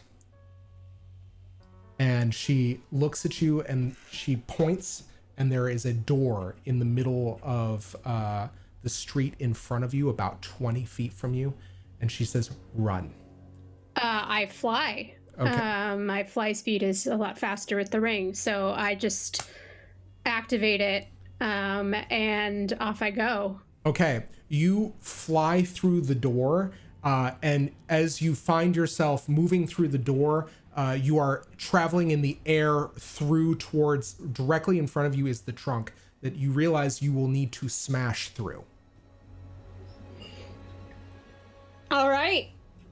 The fists are a go. I'm gonna punch through them. Yeah, I will tell you this. Go ahead and make me a roll. Again, your challenge is 10. You are going to need 2 successes with a advancement, so you can do that. I will pop one of my advancements into sortilege, and I'm not popping. I already got both my secret soul and remittance strength up. I'm not going to add anything else fancy to that. Okay, cool. It's already pretty fancy.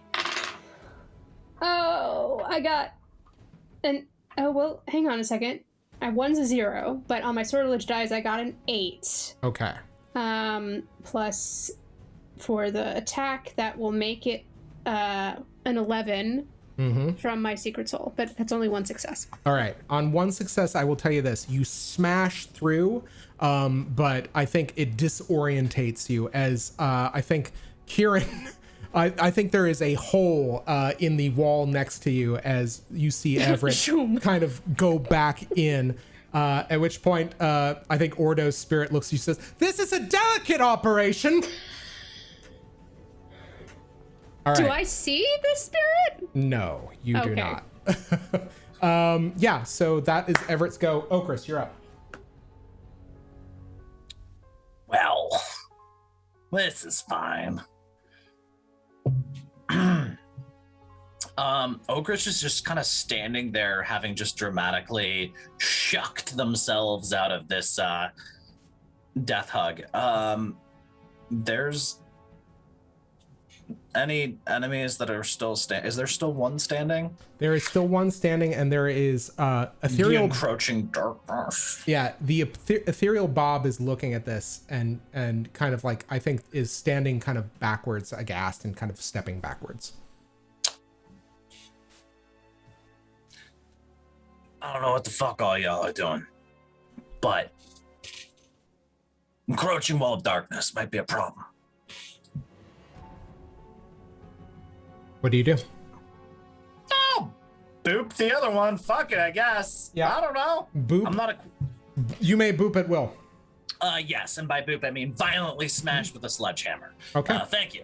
All right. I'm going to roll dice. For No that. no need to roll. Just tell me what damage you do. 15.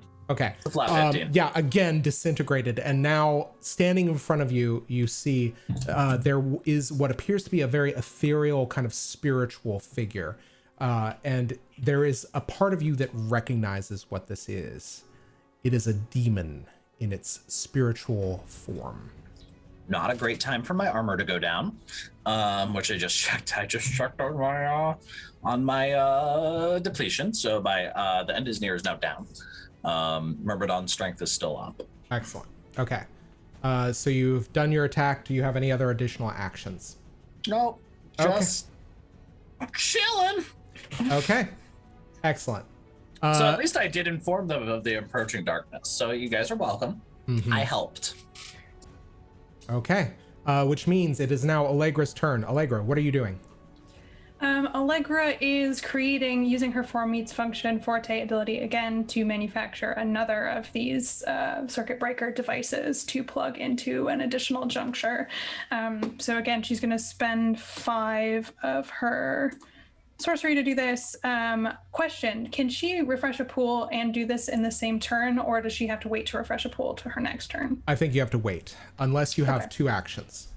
No, I only have 1. So yeah, I think then she'll use her action to do this, hand off the same, the newly formed circuit breaker to Kieran again to perform that same action, and that'll be the end of her turn. Excellent. Okay.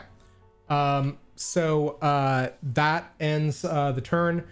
You are hearing, I think from below, Arwen kind of steps forward and begins trying to analyze what the threat is in front of her. Ardenno is going to do the same, and I am going to turn a card for them. Ethereal looks again, and this is again the Eternal Mountain. Green is accentuated, pale is weakened, unchanging solitude, memory, eternal, long life.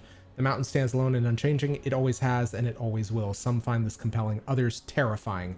The mountain sees all and never forgets what it has seen. Eternal Mountain is the location card of the Visions family.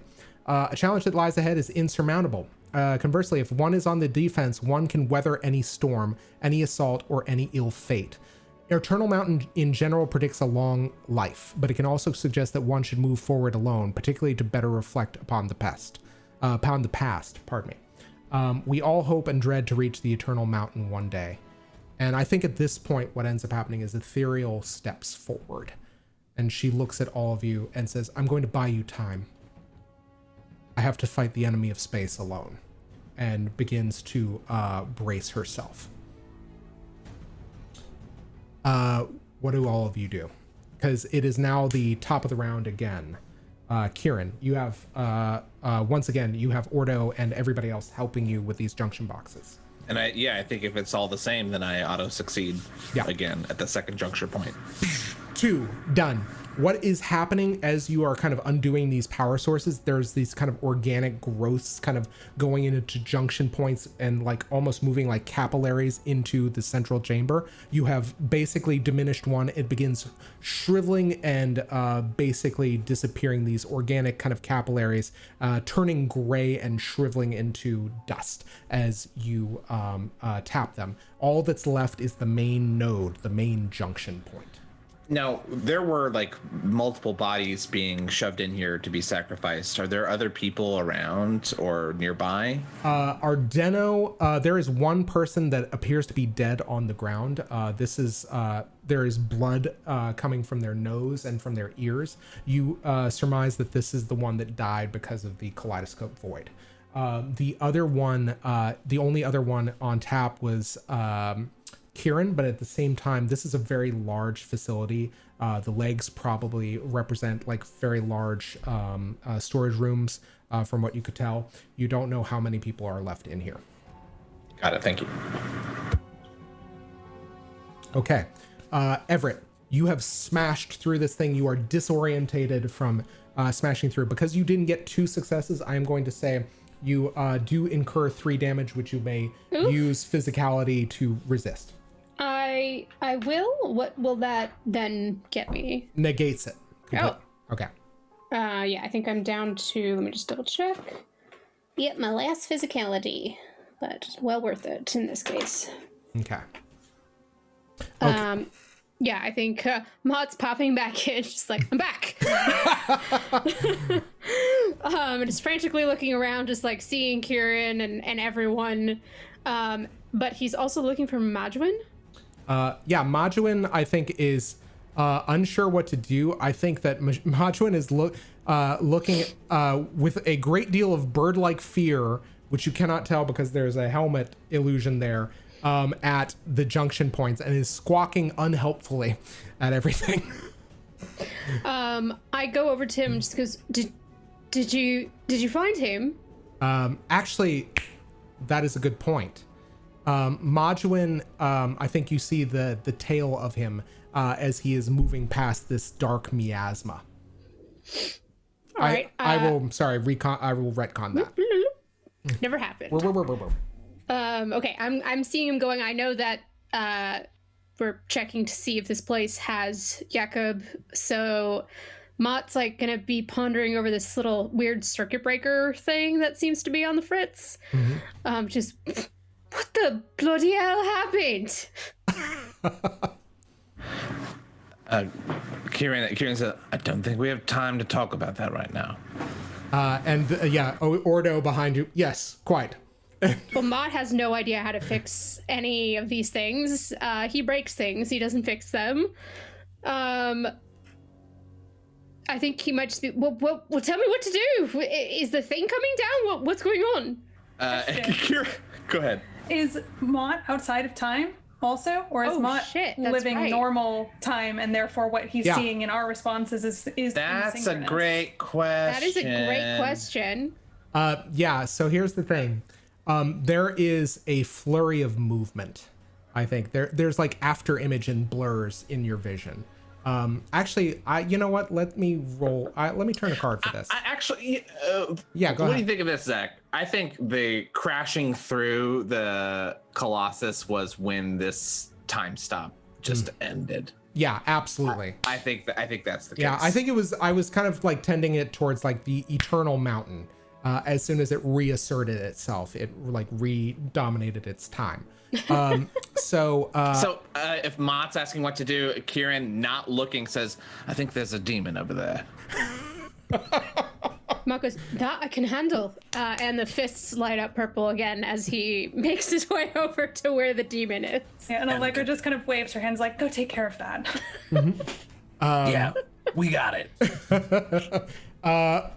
I was gonna say, so you begin moving into the melee space with the demon. Yep. I think at that point, what you do spot is Majuin is kind of like backing away from this thing, while Ethereal Baub is standing right there, also kind of hands up. Yeah, Mott's gonna make gestures to be like, go find, if he's in here, this place is not gonna be around for much longer. Okay.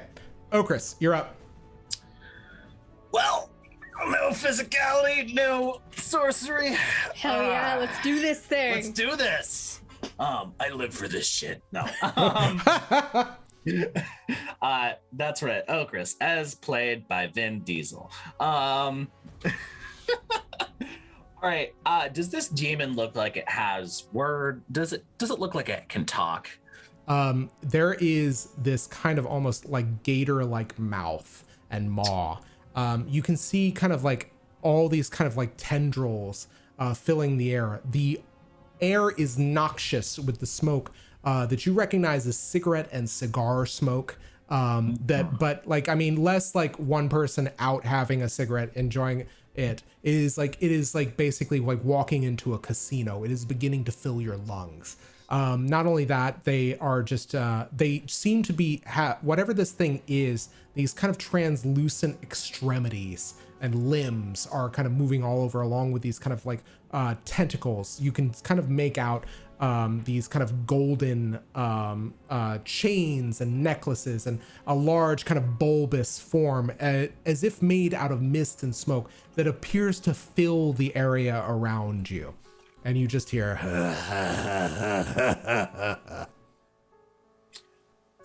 Well, that's obnoxious. I hate that. So here's a question for our viewers, obviously, and not for me, who's been playing this for a year and a half. clearly. How many times can I use an action to refresh a pool? I will tell you this, it's an action, it's 10 minutes, an hour, and then like you have to spend a long rest. It's just one action, 10 minutes in an hour. It's not two actions. There's action, 10 minutes, 1 hour. That, yes. All right. I am going to do the probably bad thing and hit the demon, who I imagine is voiced by Aaron Eckhart because of that movie, in the face with a sledgehammer. Okay, you are using the sledgehammer. Oh yeah. Okay. I will go ahead. I'm not going to make you roll. The sledgehammer whiffs through this thing's form as you realize the demon is in its spiritual form. It makes it immune to physical attack. What about magical attack? This is charged with magical energy. It's not just a sledgehammer. So here's the thing. You're going to need to use sortilege. Even if it's kindled? Even if it is kindled. Even if it's empowered by a secret? All right. Go ahead. Well, because I don't let me just put it this way. This is some real rules lawyer in here. I love it. Your Honor, my client. I'm gonna remember My this. client. Is it not true? Is it not true that if somebody has a super cool spell that with a touch you can inflict 4 points of electrical damage? This can be added to another hand-to-hand attack, or even an attack with a handheld weapon such as knife or a sword. Okay. When wounded, you bleed lightning. It inflicts 1 point of damage on the foe that struck you if they are close. Okay. Your Honor. you're my client. Okay, go ahead, and in that case, roll to attack. You are going to need to hit a 7, as this thing's dodge level is higher than its normal level. Mostly just because otherwise I'm doing nothing at all with my turn and we're all gonna die. This is fine. Nah, I could just punch you real good. Yeah, you can just punch it real I good. imagine My like fists are pure magic. All right, so Telltale that's style, we're gonna get like the GM will remember this across the top of the screen. yeah. I have a +1 to venture. I have 1 fucking dice. I have Thunderblood active. I have Myrmidon's Strength active, and can I use an accuracy benefit? Yeah, totally. You have to tally all this up. What does this venture mean? +2. +2? +2? Okay. What color is this, by the way? Which one? What you're attacking with? It's a sledgehammer. Myrmidon's Strength, I should say. Oh, that's gold. Gold. Let me double check. I think you're good. Let me see. Not Empty Gallows. Let's see. I've got Red Sun's Path active. Yeah, perfect. Okay, go ahead. Roll to heat. Roll them 2 dice. That's a 7 on the dice, so that's a total of 9. Okay. Oh, wait, I'm rolling 2 dice? You have to roll 2 dice to hit it. Oh, well, I can't fucking hit it anyways then. Okay. All right. That would have been good. Well, that was all wasted. I can only, I don't have any sorters left. I can't hit it. You can use your Oh, you are out of physicality. Okay. Yeah, guess who's got no pools left? Yeah. So, okay, cool. Wasted my turn. All right. No worries. It happens. It's all good. I didn't make this easy. Okay. Allegra, you're up. Cool. So Allegra is going to have a very quick turn where she casts Rajamal's Reckless Haste again, which is going to give her two actions per turn, both for this one and the next one. But that is, of course, one of her turns this time, or one of her actions this time. Her second action has to be to refresh her intellect pool, so she's going to do that, and that is the end of her turn. Okay. I will say then it is the NPC's turn. I think at this point, you are just, there is a cessation of the sound of explosions and thunder.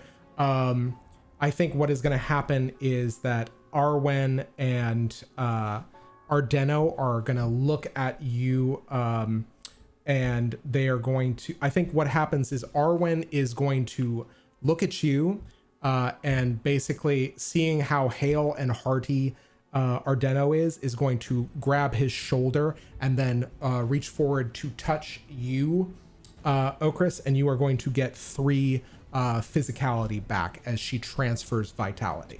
Oh, fuck yeah. The next thing that is going to happen after that, Ardenno is going to kind of lean forward a little bit. The next thing after that, trying to remember who, Ethereal Baub. Is going to see this thing and is going to attack it. And I am going to turn a card for her. So basically, if she can hit... Oh, yeah. The Compelling Voice. The color is invisible. Control, domination, and persuasion. The right voice can command an army. In word or song, the compelling voice bids us to do something we might not do otherwise. It moves us, frightens us, appeals to our sense of reason. Those who master such a technique have a weapon in their arsenal equal to any other. Because the Secrets family is related to books, however, it's worth considering that the voice in question might actually come in the form of a written message. The speaker might be an author instead. Mostly, however, the compelling voice is considered to be an outsider of the Secrets family. Domination or persuasion inherent compelling voice can be used both by and against the person in question. It can be a warning to both to beware honeyed words or that someone you trust or interact with is actually being controlled by someone else. Alternatively, it can mean that you must use some persuasion to get what you want or need. I think an NPC listens to PC's words and does as asked. We follow the voice. We are compelled by the words. She is going to look at you, Okras, and she's going to say, I think she's going to try to attack this thing in its spiritual form. Seeing the lack of success on both of your parts as you are working in tandem, she's going to say, we're better than this. This thing is nothing. And your attack is you are going to be given 1 swordledge going forward. As she gives you an enhancement in the form of her encouraging words. The next thing. Okay, back to the top of the round. Kieran, you got 1 last junction box. And this is the big one. I don't have one yet. So my question was, I wonder how many bonuses I have from the cards. Because in the Testament, there's the Companion of the Mysteries, right? Is that +2 to me? Sorry, that is, yeah, let me double check. I need to actually open this as a separate tab, otherwise it messes with the path. Right. Okay, it is a Companion of Mysteries, Rats, Mirrors, and Stone. Yeah, So and that, yeah. If it's your family, it adds 1. Add just the 1, okay. But the other thing that you should know is the Compelling Voice adds it strengthens Invisible if you have it. So you can potentially have 2 bonuses here. It is Secrets, Ravens, Books, and Flame. If I do something with the invisible facet. Exactly, or the invisible color. Yeah, I don't got any of that. So I'm going to Do I have an idea of how? Well, I do know what's gonna happen if I fuck up. I'm gonna kill Ordo Rep. What's the challenge? I believe the original challenge was 8. This one's going to be 9. 9, and I start my Scourge and the card cancel out. My force, I need to roll a 5 or higher. I'm doing it. Okay. All right. Oh 2. no. Yeah, just like once again, as you are moving, Ordo again shuddering into visibility from all the people that cannot detect ghosts or see their magical kind of ectoplasm. He says, I don't know. I don't think I can take another one of those. And just kind of collapses in his spiritual form. I did not move for the enemy of space, so I need to do that. I need Ethereal Baub, I need Everett, and I need, now I also need Okras. I need all of you, yes? Oh, I was just Okay. Acknowledging you said my name. The walls are closing in. I need you to roll a level 4 dodge as this thing tries to trap you. Got some stats in that. Okay. So that's going to be a 3 venture for me. Uh-huh. Excellent. All you need to do is roll a 1. Going to be a 6. Okay. Actually, I need you to roll an advancement because this is a magical attack. You need me to use a sortilege? Yes, yes. Okay, I'm just going to use a standard sortilege because I still have some left over, not part of my enhancements. Mm-hmm. Going to be a 5. Okay. So I have to use a Excellent. sortilege. Yeah. This is fine. Everything's fine. Just mark So- that I use the sortilege. What's the target number? The target number is I need you to hit a 4 on 2 dice.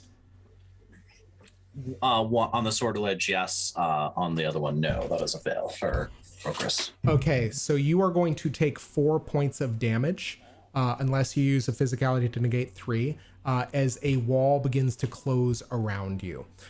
This thing, it begins echoing, speaking to you about really obnoxious opinions in your ear as it begins trying to swaddle you in these nasty tentacles it has.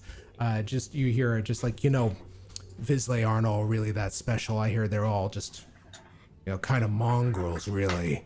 And yeah, just like every obnoxious, terrible thing somebody could say, you begin hearing it echo in your ears and you feel restrained where you are. However, Ethereal Baub rolled, basically drew a card with a 4 on it, the lucky coin, which means good fortune, wealth, and freedom. So she ignores this thing as she's going to attack it. Okay. Every 3 damage is 1 wound, right? Yes. I'm not gonna spend a point of physicality to do that. So I have 1 wound, 2 damage. Okay. Cool. Next thing that happens next turn, I believe Okras, you're up. Or wait, no, it's Everett is up. Pardon me. Everett, this thing has gripped Okras. Yes, I see that. I don't like that. I'm tired of hitting things that don't claim to be there. I'm going to pop one of my lovely enhancements to give me a sortilege die. And I'm going to wail on this thing the same way that I wanted to do with Marlowe. Perhaps I might even be envisioning him. You don't know what's in my head. Mm-hmm. Literally, you can't. I'm reflecting everything else around me. And still have Myrmidon's strength up, still have my secret soul up.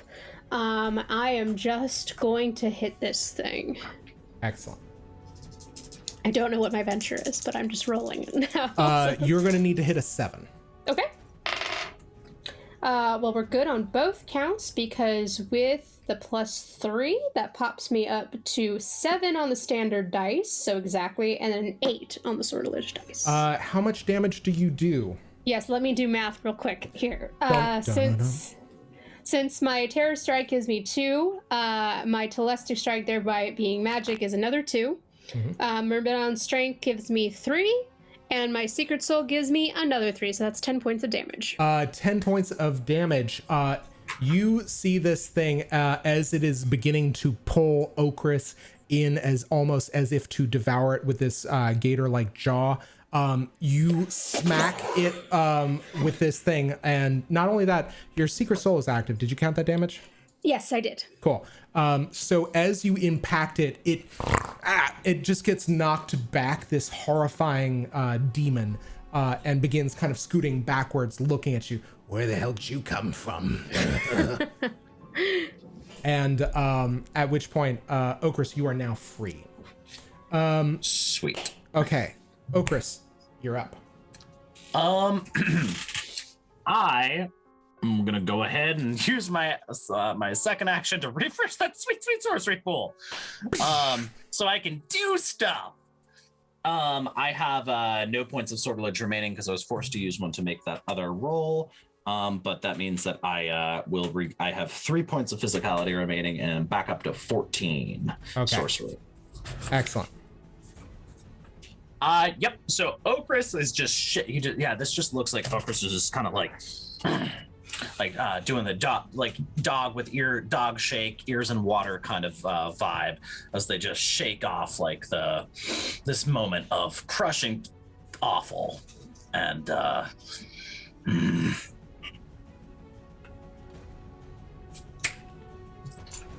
Yeah. That's it. That's all I got. Okay, excellent. Allegra, you are up. You just watched that ethereal form shimmer into visibility once again as it got shocked by this kind of like energy arcing, this hateful energy arcing off of the conduit. Okay, so Allegra has 2 actions this round. Her first action will be to create a final one of these circuit breakers with her form meets function ability and toss that to Kieran. So that will be a -5. But she does that, and so then now, Kieran, you have 1 for the final box. I think then after that, her attention is redirected to what is happening with this demon battle over here with Okras, Mott, and Ethereal Baub.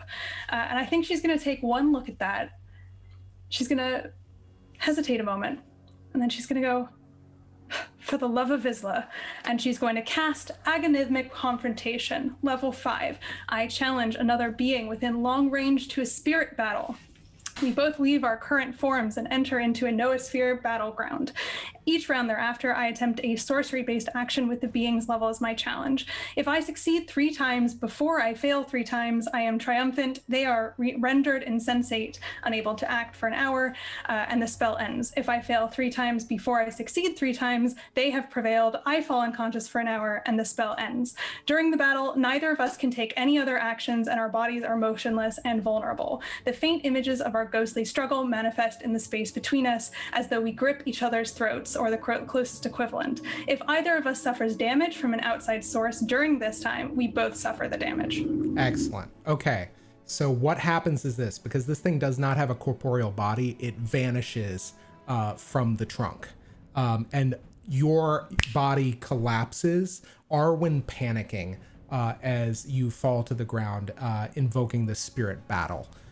Tell me what this arena looks like. Cool. So this is the noosphere. This is somewhere that Allegra is very comfortable. It's kind of a blue, glowy type arena. I think it actually looks something like a library with like an echo of Allegra's mind palace. So it looks kind of like a labyrinthine library, but as though there's like a kind of center space where all of the bookshelves converge. It's like almost the center of that labyrinthine maze she's never been able to get to in her own mind palace. And so it's laid out that way. It's just sort of like an empty arena space where they can both fight, surrounded by books. And kind of scintillating artifacts that are floating up and down in the air. Excellent. So this thing, sensing what you have done, looking around it, it has these 6 arms, 2 of which are almost acting like forearms and these tentacles. It looks at you, makes eye contact, and you realize in its kind of like non-corporeal form. It's kind of still coalescing into a shape, and it looks like this weird kind of fedora and like white suit wearing creature with black limbs and this gator mouth, and it looks back around. Oh, I'm gonna fucking hurt you. And it just begins bounding forward. I need you to make your first roll. Your level, your target is 4.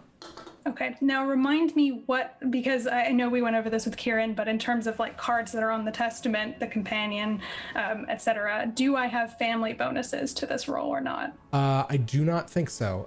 It is, the question is, did you get, what is your family again? Mysteries, Rats, Mirrors, Stone. No, you do not get a bonus. Okay. In which case, I will pump a sorcery into this roll. I believe I roll 2 dice, yes, because it's level 5 plus 1 die. Okay. That is 7 on one, 8 on the other. Excellent. That's a good start. As this thing bounds forward, you just hear the crack of your magic almost backhand it backwards as it begins falling over books and spectral literature and desks in this library. And it just kind of like rises up, takes an arm, wipes off its black ichor like blood, and just, oh, it's gonna be fun. I think Allegra makes a gesture like this, like bring it on, bring it on. Exactly, I love it. We're gonna cut back. The NPCs are going to begin moving past now that the obstacle is no longer there. They are beginning to look for survivors. What was it? Kieran, you're up. What are you doing next? You have to you've been given the circuit breaker. I got the thing. I can do the thing. You can do the thing. It's a 9, right? Yeah, it is a 9. Yeah, I do it. Yeah, you watch as this thing, again, the heart of it kind of desiccates and turns gray and disintegrates as the humming energy of this pain engine whirs down, and all of the lights around it go dark. The arcing kind of electricity off of the mechanics and the system and telemetry and work there begins powering down. You have essentially defanged this thing. What do you do? I was gonna say that is your turn. Okay. Everett, you're up. I think suddenly seeing this demon just disappear, I'm gonna like lock eyes with Okras, just momentarily confused, and then I turn around and I see Allegra and I'm just like, okay. It feels like there's some weird magical bullshit happening. Mott's gonna go down the direction where he last saw Modwin. Mm-hmm. Yeah, Modwin is moving quickly. You realize he travels down the length of the trunk and is moving down one of the legs. Yeah, I'm just I'm flying, so I'm gonna like fly on over. I'm just gonna tail him essentially. Like, I'm not trying to be secretive about it. I'm just trying to make sure he stays safe while hopefully his brother's in here. Yeah, absolutely. We can both find him. If you would like, you can make me a perception roll as you are moving. I would love to. 7 on the dice. Okay. I'm just doing it straight. As you are moving, you think you see a flash of light catch in the corner of your vision, as if from light reflecting off of silver. Like, does it feel like a wall, or are we passing some potential hallways? It's like you're flying down this hallway. I think at that point you end up at kind of like the actually, that's a question, right or left? Yeah. Which way is Modwin going? Because I'm following him. Yeah, he will be going down the right way. Okay. You guys find yourself in kind of like the end of the trunk, and one of the kind of quadriceps of this Colossus is spiraling down in this staircase. As you are moving past down the staircase, I think there's a catch of silver in the corner of your eye. Oh man, I don't know what that means. I'm gonna stop and try to get my bearings on that. I think that with that 7, as you stop, you see a form cowering behind some of the circuitry. Hey, you a survivor? At which point that person kind of stands up, just, absolutely, I'm a survivor. Thank God. Hey, I have a thing called understanding people's motives. I'd love to use it right now. It's just a basic roll, but I have +2 to it. Yeah, absolutely. You may roll as long as you hit a 7. Let me know. It's gonna be a 9 on the This dice is awesome today. I know it's gonna come back to bite me in the ass. That's another 9 on the dice. With the 2, we'll make it be 11. You are looking Jaren the Devout. Mother. Corporal Jaren is looking at you in the face and is very clearly lying to you about something, about what you do not know. But I recognize him from our last mission. You do. Corporal, good to see you. Sorry, we managed to get out of the restraints. I'm so glad you're here. Yeah, I'm too. I come over and I put an arm on his shoulder and I just pat him, just like, it's good that we're here. We came with a contingent of people. We can get you out of here. Good. There's actually an exit. I can lead you there. Yeah, before we do that though, why are you lying to me? He begins to run as quickly as I've already got an arm on him. Yeah. I'm gonna restrain him if I can. All right. I will tell you this. Make me a physicality roll. This is going to be, I think this is raw physicality. You are trying to overpower him. Oh, so no sortilege can be used for that one, but I can still use my enhancement to help with this. Excellent. So I'm pumping that in. 6 is what you want to hit. Come on, baby. Come on. A 6 with that +1. Barely holding on. He cannot move. You feel kind of like the grip of your fingers into his shoulder dig in. Yeah, I've got to.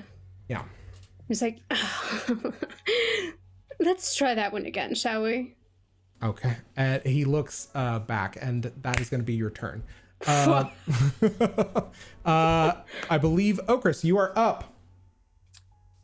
Yeah, Okras isn't going quite as hard as Mott down that hallway, but is just kind of like pretty resolutely jogging along. And once they see a wall or a door frame or a person that doesn't look like they're structurally supporting the building or especially likely to explode and kill us all, they're gonna use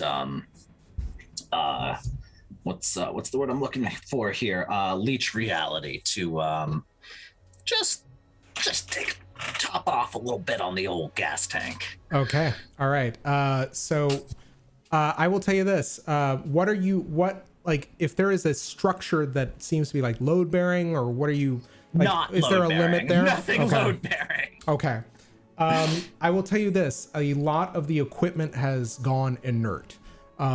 It is probably, without all of the power source generating it, you can probably leech it for maybe 4 or 5 points. Okay, that's fine. That's all I need. Actually, 5 points of damage would be toot sweet. So I'm going to do exactly 5 points of heal 5 points of damage, which heals my. Or wait, actually, hang on, let me double check that, because it might just be leech reality. Heal a number of injuries or gain. Yeah, so 5. I'll do it for 5. Cool.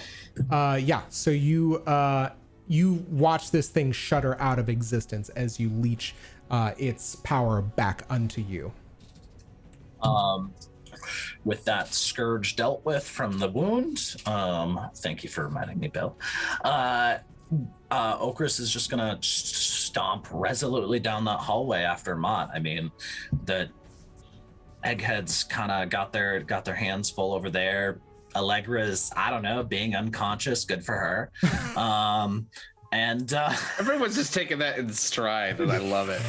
Y'all can actually see our flickering can we see spiritual it? forms. Yeah, it is. The faint images of our ghostly struggle manifest in the space between us as though we grip each other's throats. Oh no, that's badass. I want to retcon Mott's reaction to just sort of like looking vaguely and was more like, well, that's under control. Yeah, I think Okras is just kind of like, ma. Okay. And it just goes, sucks the reality, the essence of the essence and the stability out of this piece of equipment, and then just like, well, I don't know, Mott's flying, I'm not. Okay. As you are following Mott, you realize that Mott has somebody by the shoulder. I can see this. You can see this. You recognize very clearly who it is. Person made the armor that tried to kill me. Yes. Do I catch up? I think you do. What's going on here? Oh, perfect timing. You can join me for a little chat with our friend Jaren here. He seems to be lying about something I imagine is quite important. And he looks at you and just says, "Please, I'm so sorry. I didn't mean to." And then he's going to reach out as if to touch you. Absolutely not. His hand is going to shoot forward. I need you to make a dodge roll of 6. Things that I don't have. Excellent. So that's just going to be. Can I use a movement, Benny? You may. I'll be a 4 after Benny. I'm just rolling like hot garbage tonight, guys. So he clasps your arm, and you feel there is a wet and feathered sensation in his palm as he hits you with what appears to be a ephemera item, as you feel an enervating energy surround you. The owner of this, okay. The being they touch with the feather suffers 1 wound and 1 anguish, and until that damage is recovered, the victim has 1 scourge in their perception and movement pools from feeling dizzy and sick. Whoa. Demons and similar malevolent spirits are immune to the feather. I can't act again, can I? Also, am I affected? Let me double check. I'm going to tell you what. I am going to turn a card. I'm going to see what happens. Bro, you a demon? What? Bro. On the testament is a misremembered dream, which augments blue and weakens red. Confusion, mistakes, change in identity. Dreams are strange constructs of our subconscious, made stranger still because we don't remember them clearly. The PC loses their action in confusion. PC makes a terrible mistake. An NPC ally confuses someone else for the PC, or the PC for someone else. Yeah. NPC foes around the PC are confused. Someone makes a mistake that benefits the PC. And as you feel this thing touch, this awful, malevolent thing, it has no effect on you. And as as Jaren looks at you, you hear him say, "What are you?" And guys, we've hit 7:30. All right. The only response is a big old smile, which is only visible as the with the half mask, as the eyes kind of crinkle and the cheeks raise. Okay. I am going to end the session. Oh, actually, okay. There's one last thing I'd like to do. Allegra, I need you to make one more roll against this creature, and I'm gonna. Are you gonna leave us with 1 left, you savage? Sure, 2. There's 2 left. No, I know. We're making one more roll. Oh. Sorry. I will tell you what. Let me see how this goes first. Allegra, Okay. what do you do? I'm gonna roll straight on this one, in part because I only have 1 sorcery left. I have some intellect, but only 1 sorcery, so I'm going to see how the dice fare. That's a 8 on one dice and a 2 on the other. Okay. So I think again this thing reaches and lurches for you and is again knocked back by your superior command of magic. What does this look like as this thing tries to basically breach your defenses? I think in this particular instance, because this area of the noosphere is one that Allegra knows quite well, I think she has somewhat like control over how her magic is manifesting here and how her spells being cast look. And I think in this case, she just quite coolly and calmly picks up a cup of tea, which is set on a table nearby, just takes it in her hands, takes a sip of it, and then sloshes it in the demon's face. I love it. It just like, it burns it as it reels back like holy water. And I am going to turn another card. All right. The Weeping Priest, the apprentice of Secrets, Ravens, Books, and Flame. Betrayal, weakness, turnabout, disillusionment, and loss. The Weeping Priest is its weak link. The Weeping Priest is almost always an unwelcome card. It indicates a surprise reversal, and it almost always is bad. It suggests that there's an unexpected weakness in the plan to deal with the matter at hand. An NPC changes their mind about something. Something is lost. Do I weep most for the wrongs I have witnessed or those I have committed? I think your action is successful. It is something that I am going to note, however. I will say this thing, I will kind of like, I want to go quickly and give everybody an opportunity for a moment. Kieran, you haven't had an opportunity. Ordo looks at you and just says, thank you. You have no idea how long I've been under that man's palm. I would very much like to know exactly how long and what else you could tell me. I don't know how much time we have. You're going to have to recover my body if we have any opportunity for a resurrection, but it's not necessary. That said, I've been dead several times, and I don't really know how long I can stay here without attracting attention. Kieran looks over. Orderum's body is still there. Next right? to Allegra's, by the way. Yeah. Yeah, okay. And says, of course, do whatever I can. What does this mean? The Vespertine, they know everything. Somebody stole an idea from me. I don't know where they are. A gentleman in silver armor. He's also the one that managed to get his hooks into me, so to speak.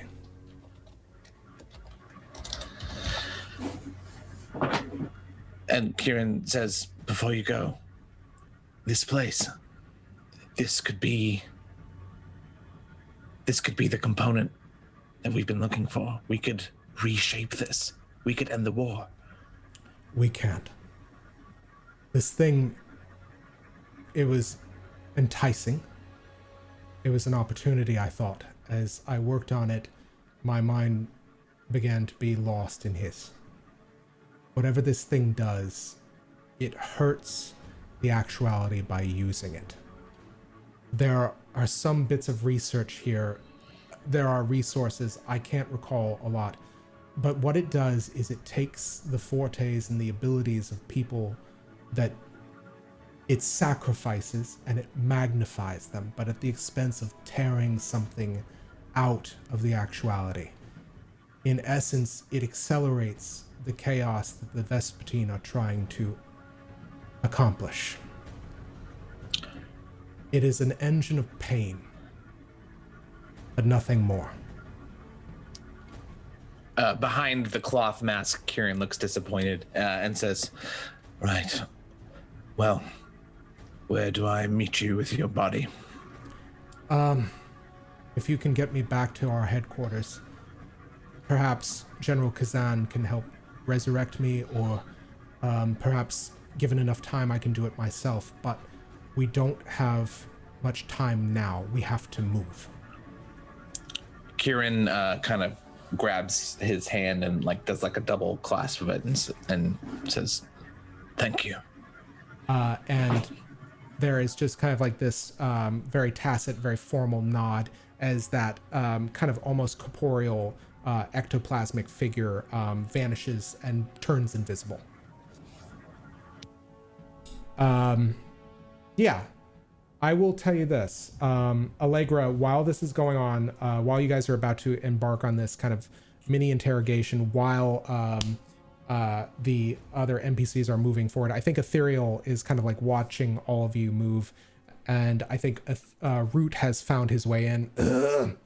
I would like Allegra, you to make one final challenge. And do. And I will put my last sorcery bene into it. All right. Just I need a think 3. what this is what it looks like. Allegra is flush with magic. It is crackling all around her. A high color has risen in her cheeks. This is her battleground. This is her area. She laughs, a high-pitched, manic sound. And 7 and a 1. So I will tell you this. As you laugh triumphantly, you watch this thing's life get snuffed out of it before you move. And you receive a point of despair as you see, you look around for the source of this sudden reversal. And turning around to look at you, looking imperious and unimpressed, you see your father. So is this what my domicile is to be now? An arena for some rude challenge. And that is where we're going to end tonight's session. The color drains out of Allegra's face. Excellent, guys. You are grounded, young lady. There'll be no fighting in the parlor room. Guys, we are running about 10 minutes over time, so let me go ahead and kill the music. And we are going to... well, let me ask, does everybody have time for character summaries? Or... Okay, cool. You're good as well, Marissa, or no? Excellent. Okay, so... Everett. Joy, despair. Hachi machi. Not a good day. Not good. Not great. No. Would not say that at all. Definitely despair. A lot of it. For seeing Marlowe again, for wanting to have had the confrontation only to have been denied an actual duel. Right down to then finding out that yet another former ally has been lying to them this entire time. Excellent.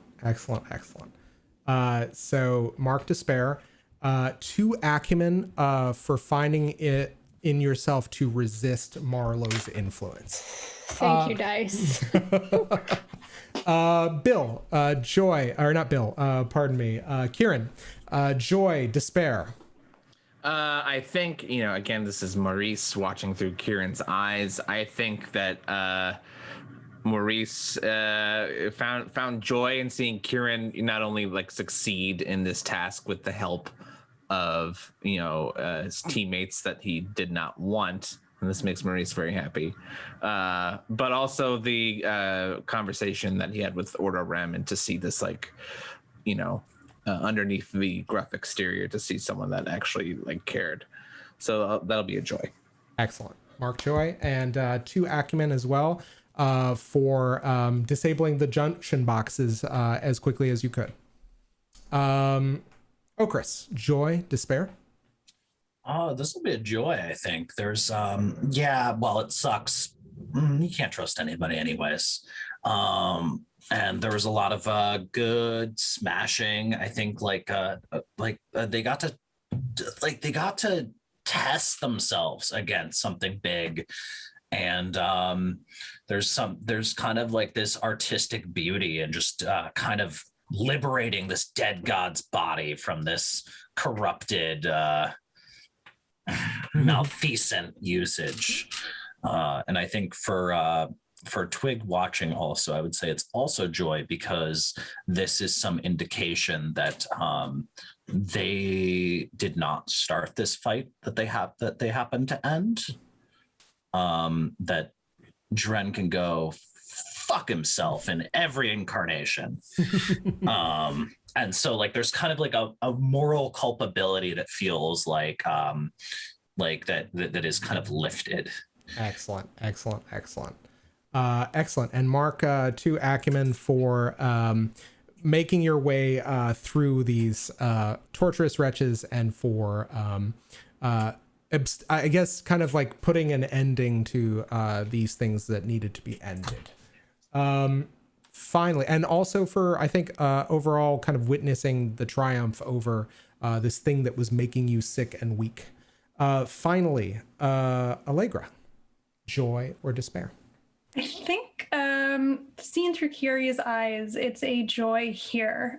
She saw her sister behave competently, solve the problem of the junction boxes with an efficacious magical solution, and challenged a demon to a spirit battle in the noosphere and win. And I think also for Kyrrie, she saw her father for the first time, if but fleetingly, which is a thrilling, heart-stopping moment, as Allegra really has never ever said anything about their parents, but here's proof, albeit noosphere proof, that they exist.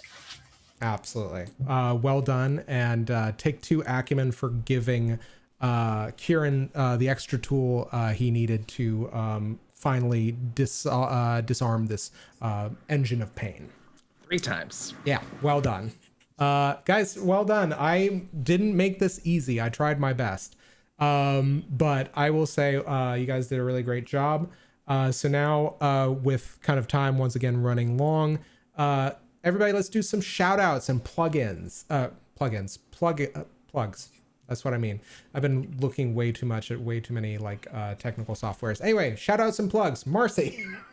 Hey, I will try to keep this very brief. If you tune into any other shows on Manapod Studios, you know that sometimes you can frequently find me on usually Tuesdays, but recently it's been Saturdays for Flights of Fandom. We are going back to our Tuesday schedules at 8 p.m. Eastern time starting in May. So not this week, but next week we will be back. And we are back with a Mass Effect flight for the entirety of the month. You can catch me in that show. You can catch Zach in that show. And our DM is Hopper. It's going to be a great time. There will be some promo images popping up around the social media soon. So keep your eyes peeled and do join us on Tuesdays at 8 p.m. Eastern time. Excellent. Bill, shout outs and plugs. I'd like to shout out everybody on this stream that was in the one-shot Hearthward Bound that is now on YouTube. So happy with that. And on a more serious note, I'm not into fun things anymore. I'm into science, hard science, podcasts about science, and the only science podcast that exists is Bewilderments and Scientifics, hosted by Professor Scott Bug. Tune in to learn stuff. Love it. Hopper, shout outs and plugs. I mean, well, we already covered most of it, but I like to think of myself less of a GM when it comes to Mass Effect and more of a shepherd. Somebody said, Boo this person! Come back and watch me make that joke 4 more times in the coming month. And this is my favorite joke on the Citadel. No! God damn it! We weren't gonna do that one yet. In addition to that, check out Encounter Party if you haven't already. They're an amazing D&D actual play podcast, edited, professional fucking actors, voice actors, and comedians telling an amazing story. And they also have some actual play Twitch streams as well, which you can also check out while they're in between seasons. I don't know, fucking all else. I don't know. Fight, smash the white supremacist system that we live in. Like, fuck it. Excellent. Like, be gay, do crime. Agreed. Be gay, do crime. Marissa, finally, shout outs and plugs. Yeah, just one for me. So as I mentioned last week, I am a contributing culture writer and the lead editor on an in-development TTRPG project called Omens Rising, which is a cool science fantasy inspired system, or it's inspired by JRPGs, and it seeks to create a sense of belonging, autonomy, and purpose. And we've just started early alpha testing, so join some of our crew on Saturdays at 9 p.m. on Wandering DM's channel. It's like a kind of half discussion, half early play testing of the mechanics. We're just kind of giving people like a quick sneak peek into how the system works and what the world is all about and that sort of thing. So give us a follow on Omens Rising on Twitter, just that handle at Omens Rising. You can therefore keep us all up to date on our development shenanigans. Excellent. And finally, for my part, I want to thank a few people in chat, namely, thank you so much to Makashi1 for joining us. Thank you, Fesnrax, the fantastic. We're always excited to have you here. Fantasy Animal Vegan, who came and joined us before. Yosef's7, thanks so much for joining us. Guys, we're so excited we get to play for you guys, and you guys are having a fun time watching us. It really means a lot. I am going to go ahead and also shout out our usual friend of the channel and counterparty, as we will be rating them shortly. They are finished with the Ravnica story set story that they have been doing for 3 seasons. It's a really great story, so check it out. In addition to that, we've been putting on some great series onto YouTube of our past episodes. We've got a ton of Flights of Fandom flights. Namely, we have, Hoboken by Night is on there. We have, which is delightful. It's the absolute mockery we made of Vampire 5th Edition. Purposeful or not, it's up to you to figure out. Desolation Squad, our original one-shot, is going to be coming up to celebrate the beginning of Hopper's Flight of Fandom in Mass Effect. In addition to that, stay tuned, because we're going to be putting out some Good Society stuff. There's going to be some really cool things, and Hearthward Bound is all on there for y'all's enjoyment, so check it out. Let me go ahead and pop into chat our Discord and our YouTube. So come and enjoy this, and thanks so much again, and thanks to everybody. As always, we're kind of seeing kind of like the light at the end of the tunnel, and we're so grateful that we get to do this as things are starting to get better for everybody here in the States.